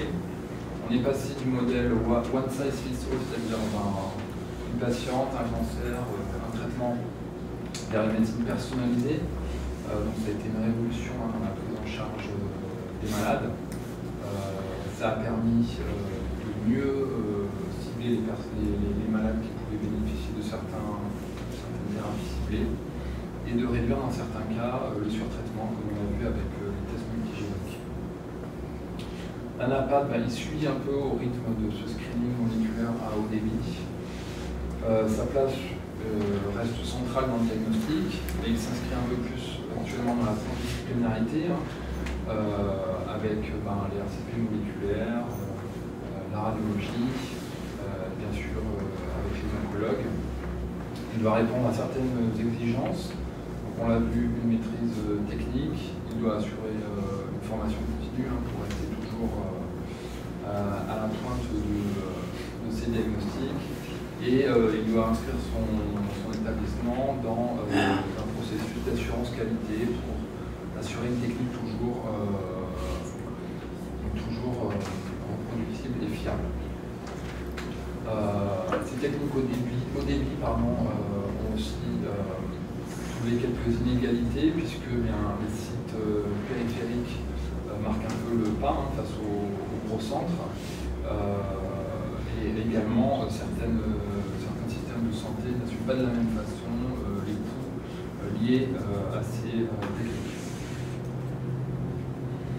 Alors, quand on était de la Polynésie française, bon, j'ai pas un recul monstrueux, mais en tout cas, ce que je peux dire, c'est que ce qui est déjà fait, c'est le principal pour une prise en charge immédiate de la patiente. On regarde les récepteurs hormonaux, comme je l'ai dit, le statut HER2. On peut également évaluer un certain nombre de critères pour l'immunothérapie. On peut évoquer ce qui est faisable, c'est-à-dire à moyen terme ou court terme. Les fameux scores équivoques HER2, pourquoi pas, on pourrait imaginer le faire ici avec une technique d'hybridation in situ. La pathologie numérique pourrait nous aider dans les cas difficiles pour discuter avec des médecins de santé experts avec l'échange d'images. Il y a quelques plateformes, quelques sociétés qui font des plateformes de biologie moléculaire un peu plug and play, c'est-à-dire ça des petits circuits fermés à bas débit, pour le coup. C'est pas très dur à mettre en œuvre et ça permet, dans le cadre de recherche, de screener quelques mutations dans les tumeurs. Et puis on peut parler de ce qui est désirable, c'est-à-dire à long terme, donc l'accès au débit localement. Et puis comme le disait Pesca, le développement de l'IA dans un APAD, qui est une discipline très morphologique finalement, comme un peu la radiologie. On peut imaginer que ça puisse nous rendre service à la fois pour détecter, ça c'est des images de l'IGR justement, détecter les cancers qu'on ne peut même pas voir, et puis nous aider dans l'analyse de l'expression des marqueurs. Et puis je vous laisse sur quelques enjeux et défis, des questions. Alors bon, l'enjeu c'est de garder une standardisation et une reproductibilité du diagnostic. Donc là, garantir l'accès aux thérapies innovantes, c'est-à-dire continuer à faire au mieux pour transmettre les demandes en métropole pour l'instant, dans des délais raisonnables. Et puis la question de comment s'affranchir petit à petit de la dépendance à la France. Donc, là, je ne vais pas répondre ce soir.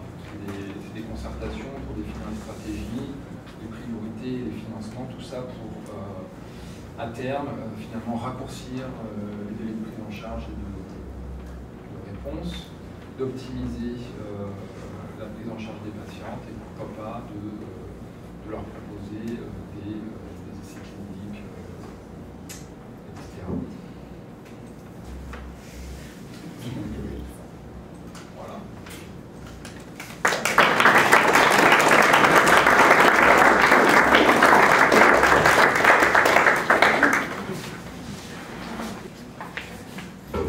Bonsoir, je vais la tâche pour de clôturer. Donc on va essayer d'aller un peu vite. Moi je suis Jean-François Moulin, je suis oncologue médical, je travaille à l'ICPF, précédemment au CHPF, très antérieurement à Mamao. On va passer dans le côté plus difficile de l'oncologie, c'est-à-dire le dépistage n'a pas marché, la mammographie a été faite trop tard, et donc je vais vous parler un peu du parcours, mais en particulier des cancers du sein RH positifs. Donc vous avez vu un peu les différents types de cancers du sein à risque de rechute. Au risque de rechute parce qu'il y a de nouveaux médicaments qui sont arrivés, et pour accompagner ces patients, on a mis en place un dispositif d'accompagnement des patientes, et c'est surtout de ça dont je vais vous parler. Donc on va partir de un peu plus pratico-pratique. Je vais appuyer sur lequel. C'est là où on est.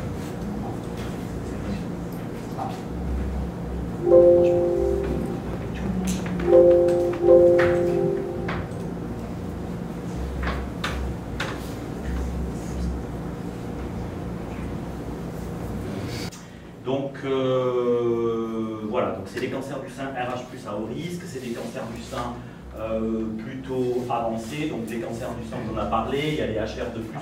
Je n'ai pas fait le détail des classifications, mais parce que j'ai plutôt classé selon la thérapeutique. Donc il y a les cancers du sein HR de plus, les données du registre 2021, 215 cancers du sein, Laurent vous a dit 198, mais c'était des poulets sur 2 ans ou 3, donc du coup moi j'ai pris que 2021. Donc 215, il y avait 71% de RH plus HR de moins, ce dont on va parler aujourd'hui. Les HR de plus, c'est à peu près 20%, les triples négatifs qui sont de mauvais pronostics, 5,6%, et pour lesquels on ne savait pas, c'était 4,7%. Globalement, c'est à peu près l'incidence des cancers du sein ailleurs. Les traitements, bien sûr, la chirurgie, qui est le premier traitement du cancer du sein une fois qu'on l'a trouvé, plus ou moins de la chimiothérapie, plus ou moins de la radiothérapie, en fonction du stade et du grade, enfin, en fonction des facteurs de mauvais pronostic. Le cancer du sein triple négatif, mauvais pronostic, souvent des traitements néoadjuvants et de l'immunothérapie maintenant dans les cancers du sein triple négatif. Le cancer du sein HR de plus, il y a en plus de tout ça chirurgie, chimiothérapie, radiothérapie, les thérapies ciblées anti-HR2 dont on vous a parlé, d'où l'importance de rechercher ce marqueur. Et puis souvent des traitements néoadjuvants, c'est-à-dire qu'on commence par le traitement, on fait diminuer la tumeur pour pouvoir mieux l'opérer ou pour pouvoir avoir la preuve que le traitement est efficace. Parce que en néoadjuvant le traitement, l'intérêt c'est de vérifier que le traitement est efficace s'il fait disparaître la totalité de la tumeur. Donc les cancers du sein RH plus HR de moins.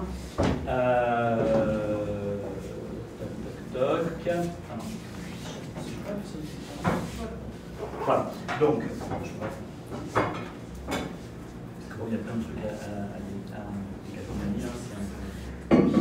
donc, on vous a expliqué, dans ces cancers-là, il y a des bons pronostics intermédiaires, mauvais pronostics. Les bons pronostics auront une hormonothérapie à l'issue du traitement. Les pronostics intermédiaires, il vous en a parlé tout à l'heure avec les tests de signature génomique prédictive en utilisant Polynésie EndoPredict. Et ça permet, avec des résultats comme ça, de dire si le cancer il est plutôt à droite ou plutôt à gauche de cette ligne droite. Si le point il est là, alors c'est plutôt des bons pronostics et en général on ne fait pas on désescalade de traitement. Et si le cancer est là, alors c'est de mauvais pronostics. Et donc il est classé dans la partie mauvais. Les patients qui ont des cancers de mauvais pronostics maintenant ont un nouveau traitement, et c'est de ça dont je vais vous parler. C'est-à-dire que les cancers du sein RH+, non métastatiques, qui sont de mauvais pronostics, ont une indication d'un traitement qui s'appelle anti-CDK4/6. C'est une famille de médicaments, il y en a 3. Et ça change considérablement la prise en charge des patientes parce que ce sont des traitements qui, après tout ce qu'elles ont déjà reçu, rajoutent de la toxicité. Je vais vous en parler. Je ne vous représente pas ce schéma, il vous en a parlé Pierre, sur les parcours différents en fonction de... En gros, il y a les délais, la chimio c'est à peu près 6 mois en néoadjuvant, 4 à 5 mois. La chirurgie en premier, il y a toujours 4 semaines parce que le temps d'opération, puis de la cicatrisation.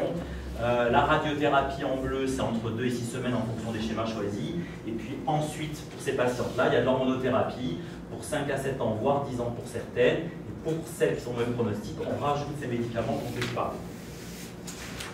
Donc les cancers du sein de mauvais pronostic. Donc en 2021, environ 200 cancers du sein. 2023, la campagne de dépistage, Laurent vous a donné ce chiffre. Sur 97 cancers diagnostiqués, 59 faisaient plus de 20 mm, donc étaient palpables. Et à partir de 20 mm, vous avez des indications de ces traitements complémentaires qui s'appellent donc abemaciclib ou ribociclib, qui sont des anti-CDK4/6 qu'on rajoute à l'hormonothérapie pendant une durée de 2 à 3 ans en fonction de la molécule. Et vous avez là en rouge, en vert, pardon, les indications en fonction du stade du traitement. Donc vous voyez que le ribociclib a des indications très très élargies et l'abemaciclib un peu moins. Probablement que ce tableau va évoluer. Aujourd'hui on en est là. Il y a peut-être un petit peu un surtraitement parce que les études sont quand même un peu discutables. Quoi qu'il en soit, aujourd'hui il est difficile de ne pas prescrire ces médicaments-là pour les femmes avec des cancers du sein à haut risque de rechute, soit que la tumeur fait plus de 2 cm, c'est T2, soit qu'il y a un ganglion positif, il y a parfois des petites tumeurs T1 qui ont des ganglions positifs, et là il y a une indication au traitement. Et puis bon, après il y a les grosses tumeurs avec beaucoup de ganglions envahis. Là bien sûr que plus la tumeur est grosse, plus il y a des ganglions positifs, plus le risque de rechute est important, et plus ces médicaments apportent probablement un bénéfice.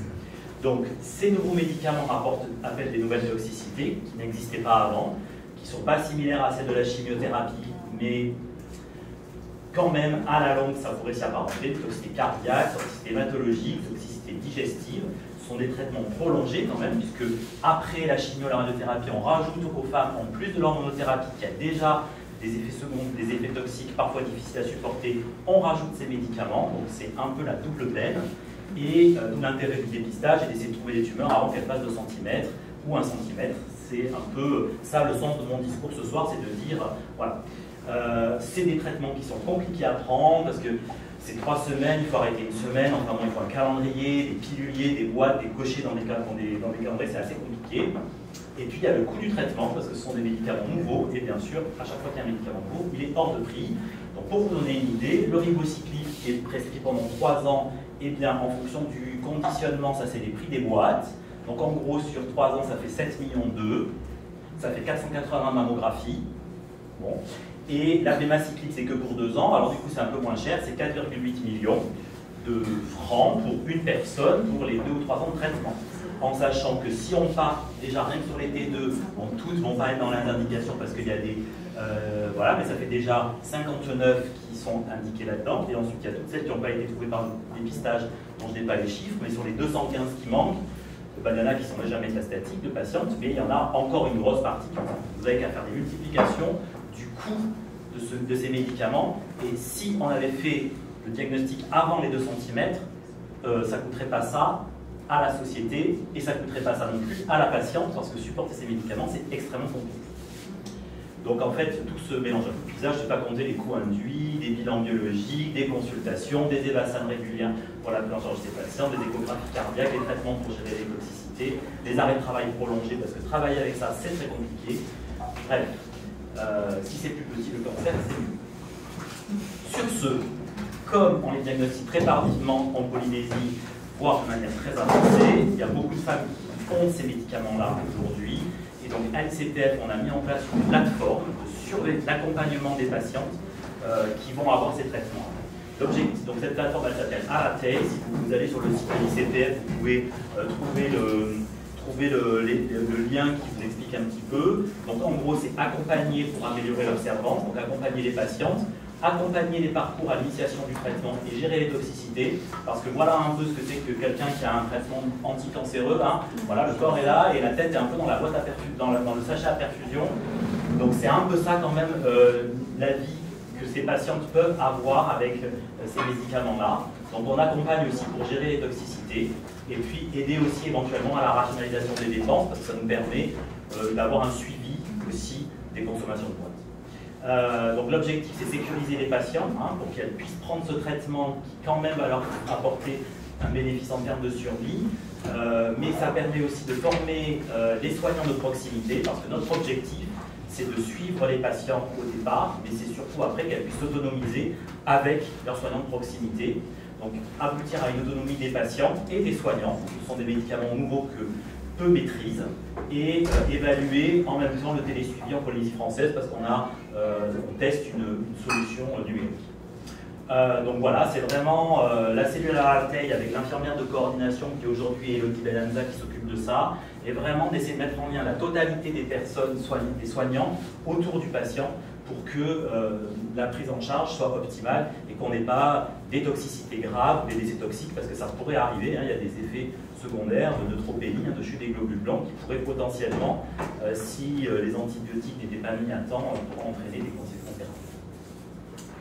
Je vais passer très vite parce que je pense qu'il est un peu tard, mais en gros, comment ça se passe? Donc, nous, on est à la disposition des oncologues qui démarrent ces médicaments, qui démarrent les thérapies orales. Alors, c'est pour les thérapies orales contre le cancer du sein, mais aujourd'hui, on a 6 molécules qu'on prend en charge avec cette plateforme. Donc, c'est l'oncologue ou l'hématologue qui prescrit le traitement, qui décide de nous adresser le patient. Il n'y a rien qui est obligatoire, c'est un service qu'on offre. En général, après l'oncologue, le patient voit l'infirmière de coordination, la secrétaire médicale, et là, l'idée, c'est vraiment la primo-prescription de l'oncologue. Il informe le patient sur ce qu'est Aratei, il recueille son consentement. Il y a un document d'information patient sur le site internet qui est remis au patient. il complète la fiche d'inclusion, il donne surtout tous les rendez-vous pour assurer le parcours, et puis le patient est ensuite appelé donc, par l'ICPF, par l'infirmière de coordination, qui appelle le patient et qui met en lien et qui informe la totalité de des professionnels de santé de proximité. Si c'est un patient des îles, ça va être le dispensaire, ça va être le médecin traitant, le pharmacien d'officine, l'infirmière libérale si la patiente en a une, etc. Le suivi est assuré par une plateforme qu'on appelle Curity, qui est un des 2 outils de télésurveillance des chimiothérapies en France. Donc nous, on a choisi Curity. Et voilà, l'infirmière avec le patient évalue sa capacité à comprendre les ordonnances, ce qui parfois est très complexe, parce que ce sont des ordonnances lourdes, avec des schémas séquentiels. Donc souvent, c'est mal compris. Et si on continue un médicament alors qu'il fallait l'arrêter, on majeure les toxicités. On évalue aussi les fragilités, puis on évalue les besoins en soins oncologiques de support, et ça nous permet d'orienter les patientes en disant, ben voilà, là, ce serait peut-être bien. Il faut se rappeler que ces patientes, elles sortent de la radiothérapie, et avant, la plupart, elles sortent de la chimiothérapie, toutes, hein, parce que si elles ont ce médicament, elles ont une chimiothérapie et radiothérapie. Et donc, l'idée, c'est vraiment d'essayer de faire ce que l'hôpital peut-être, que l'oncologue peut-être n'a pas le temps, ne peut pas faire de son côté. On crée du lien entre la ville, l'hôpital et les îles. La suite du traitement, le patient va voir son pharmacien. Comme il a été informé à l'avance, le pharmacien peut aussi avoir un rôle de conseil. Il peut anticiper également les commandes, parce qu'on sait ici que ça peut être très compliqué de livrer une boîte dans une île éloignée. Et c'est un professionnel de proximité qui peut aussi aider le patient à gérer ses toxicités. Parce que ce sont des toxicités cutanées, digestives, et donc les conseils sont toujours bons à prendre, et les pharmaciens connaissent bien tout ça. Et voilà, il y a des petits travaux en cours avec le syndicat des pharmaciens puis avec l'association des Amazones sur essayer de faire monter un peu en compétence les pharmaciens, avec en particulier ce qu'on appelle la pharmacie clinique, c'est-à-dire que le métier de pharmacien évolue un peu en ce moment, et au-delà de vendre des médicaments, ils sont aussi de plus en plus, ils ont de plus en plus envie d'être au plus près des patients et de faire de la consultation, de conciliation de traitement, etc. Donc ça, c'est un projet en cours. Et au bout de 3 mois en général, le patient, donc nous on envoie un compte rendu mensuel aux professionnels de santé qui nous adressent le patient, ainsi qu'à tous ces professionnels. On échange par email les informations avec le médecin référentiel des toxicités. On ne prend pas en charge le patient, on prend en charge son accompagnement. Donc ça reste le médecin oncologue référent qui prend en charge le patient. Si vous avez des patients fragiles et que vous souhaitez qu'ils soient pris en charge par cette plateforme, il faut demander au médecin oncologue de nous demander de prendre en charge le patient, parce qu'on ne veut surtout pas faire d'interférence avec le médecin, sinon ça va être des prises en charge qui vont vraiment être mauvaises. Donc on intervient en support et à la demande. Et au bout d'un certain temps, alors 3 mois, 6 mois, 4 mois, le patient retourne voir son médecin oncologue avec son bilan d'évaluation, et à ce moment-là, soit la procédure à ratailler est poursuivie parce que la patiente est dans une situation de fragilité, qu'elle n'a toujours pas compris comment il fallait bien prendre son traitement et qu'il faut continuer à faire ce suivi. Sinon, au bout de 6 mois, on décide d'arrêter ce suivi pour pouvoir continuer à prendre en charge les nouvelles patientes qui sont en train de commencer. L'objectif, c'est d'essayer d'accompagner tout le monde, donc il faut qu'à un moment, ça s'arrête. Voilà un petit peu. Donc c'est un dispositif expérimental aujourd'hui. Il y a des évolutions de ce dispositif qui sont attendues pour les mois et années qui viennent. Donc c'est intégré à la pharmacie clinique, je vous en ai parlé. Donc il y a des pharmaciens aujourd'hui en Polynésie qui sont très motivés pour s'engager dans ce processus. Donc si les pharmaciens de proximité sont d'accord, ils accompagneront mieux leurs patients et leurs patientes. Actuellement, il y a une pharmacienne sur le territoire qui est formée à l'oncologie clinique, à la direction de la santé. Voilà, les premiers échanges sur la pharmacie clinique sont positifs, mais voilà, il n'y a pas de cadre réglementaire, il n'y a pas de valorisation de l'activité pharmacie clinique, et probablement une formation des pharmaciens qui n'ont pas été formés à ça. L'autre espoir, c'est l'amélioration améliorer le dispositif clinique. Aujourd'hui, c'est un dispositif téléphonique, il n'y a pas de contact physique entre Elodie et les patients. Donc ça manque quand même quelque chose dans l'évaluation et puis dans le lien, mais quoique ça se passe bien aussi, le lien téléphonique. Donc accompagnement à l'inclusion numérique, donc on a cette plateforme Curity, et le patient pourrait très bien répondre des auto-questionnaires qu'il pourrait recevoir une fois par semaine, et pour ça je pense qu'en Polynésie il faudrait qu'on ait le contact physique et accompagner les patients à l'utilisation de l'outil numérique, ou le patient ou un aidant. mais l'idée ce serait d'autonomiser le patient où il pourrait chaque semaine remplir son questionnaire et on recevrait, tous les médecins et les soignants inclus dans le parcours de soins, une alerte en disant « Ah, attention, il y a une toxicité qui est apparue que le patient a déclarée » et on pourrait l'appeler et intervenir à ce moment-là auprès de la patiente pour l'aider à gérer son effet secondaire tôt, parce que si l'effet secondaire, l'effet toxique est pris tôt, alors il ne va pas s'aggraver et la patiente pourra continuer son traitement dans des bonnes conditions avec une bonne qualité de vie. Donc voilà, on espère pouvoir élargir les indications. Aujourd'hui on a 6 molécules. J'espère qu'on arrivera un jour à proposer à tous les patients qui ont des thérapies orales cet accompagnement. Et puis intégrer aussi des patients partenaires. C'est un gros projet que nous avons à l'Institut du cancer, qui est des patients qui ont eu des cancers, de les accompagner et de les former pour qu'ils puissent faire ce qu'on appelle de la pair-aidance, c'est-à-dire accompagner d'autres patients dans leur parcours, parce que je pense que rien de mieux qu'un patient pour parler du cancer à un autre patient. Nous, on a une expérience éloignée, en tout cas, moi, je n'ai pas eu de chimiothérapie, donc j'en parle parce qu'on en parle, mais je ne sais pas ce que c'est que de ressentir la chimio, et on pense que l'apport du patient, des patients partenaires, patients père aidants en oncologie est importante, et en particulier en Polynésie, où il y a en plus, il pourrait y avoir une aide culturelle de la langue, et donc un patient qui parle, puis d'abord aussi voir que j'ai eu un cancer du sein, je suis encore vivante et mes cheveux ont repoussé, en fait oui c'est possible. Donc voilà, c'est aussi ça, ce que véhicule le patient partenaire, c'est ça.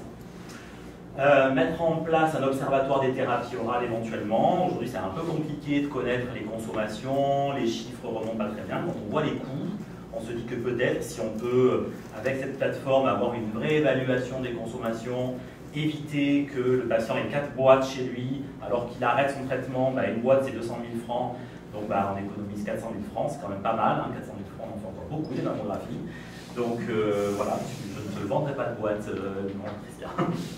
Et intégration dans les dispositifs territoriaux de médecine de santé primaire avec la direction de la santé. Donc on aimerait vraiment pouvoir diffuser ces pratiques auprès de la direction de la santé, des postes éloignés, parce que le cancer est toujours une maladie qui reste, je ne sais pas très bien pourquoi, parce qu'il y a tellement de malades qu'on pourrait s'imaginer que c'est l'affaire de tous, mais bizarrement, il y a une espèce de cloisonnement qui se fait, et les patients qui ont le cancer, souvent, font peur aux gens des îles, et vous connaissez un peu les difficultés de recrutement et de présence des oncologues sur le territoire. Donc on aimerait avec une plateforme numérique, avec le support de l'ICTF, avec un accompagnement, améliorer tout ça. Voilà, je devais dans mon titre parler des RCP, mais je pense que ça suffit. Les RCP, c'est les réunions de concertation pluridisciplinaire, c'est organisé par le CHPF au CHPF, l'ICTF coordonne ça avec un outil numérique qui s'appelle Rofim, qui est plus ou moins satisfaisant, mais qui s'améliore,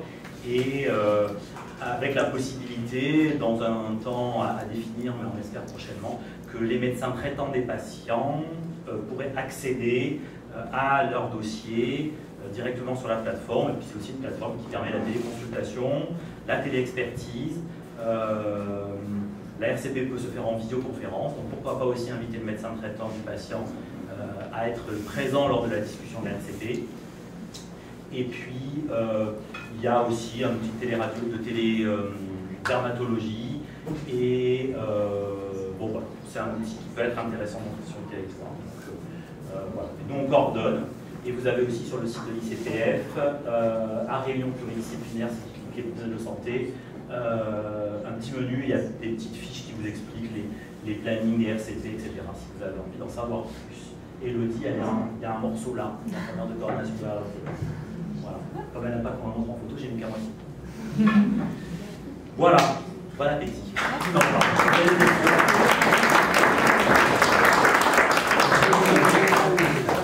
Pas de questions? On a faim. Et n'hésitez pas à nous faire remonter du terrain, des besoins, des envies. Sur le site de l'ICPF, on essaye de mettre aussi des documents d'information pour les professionnels de santé.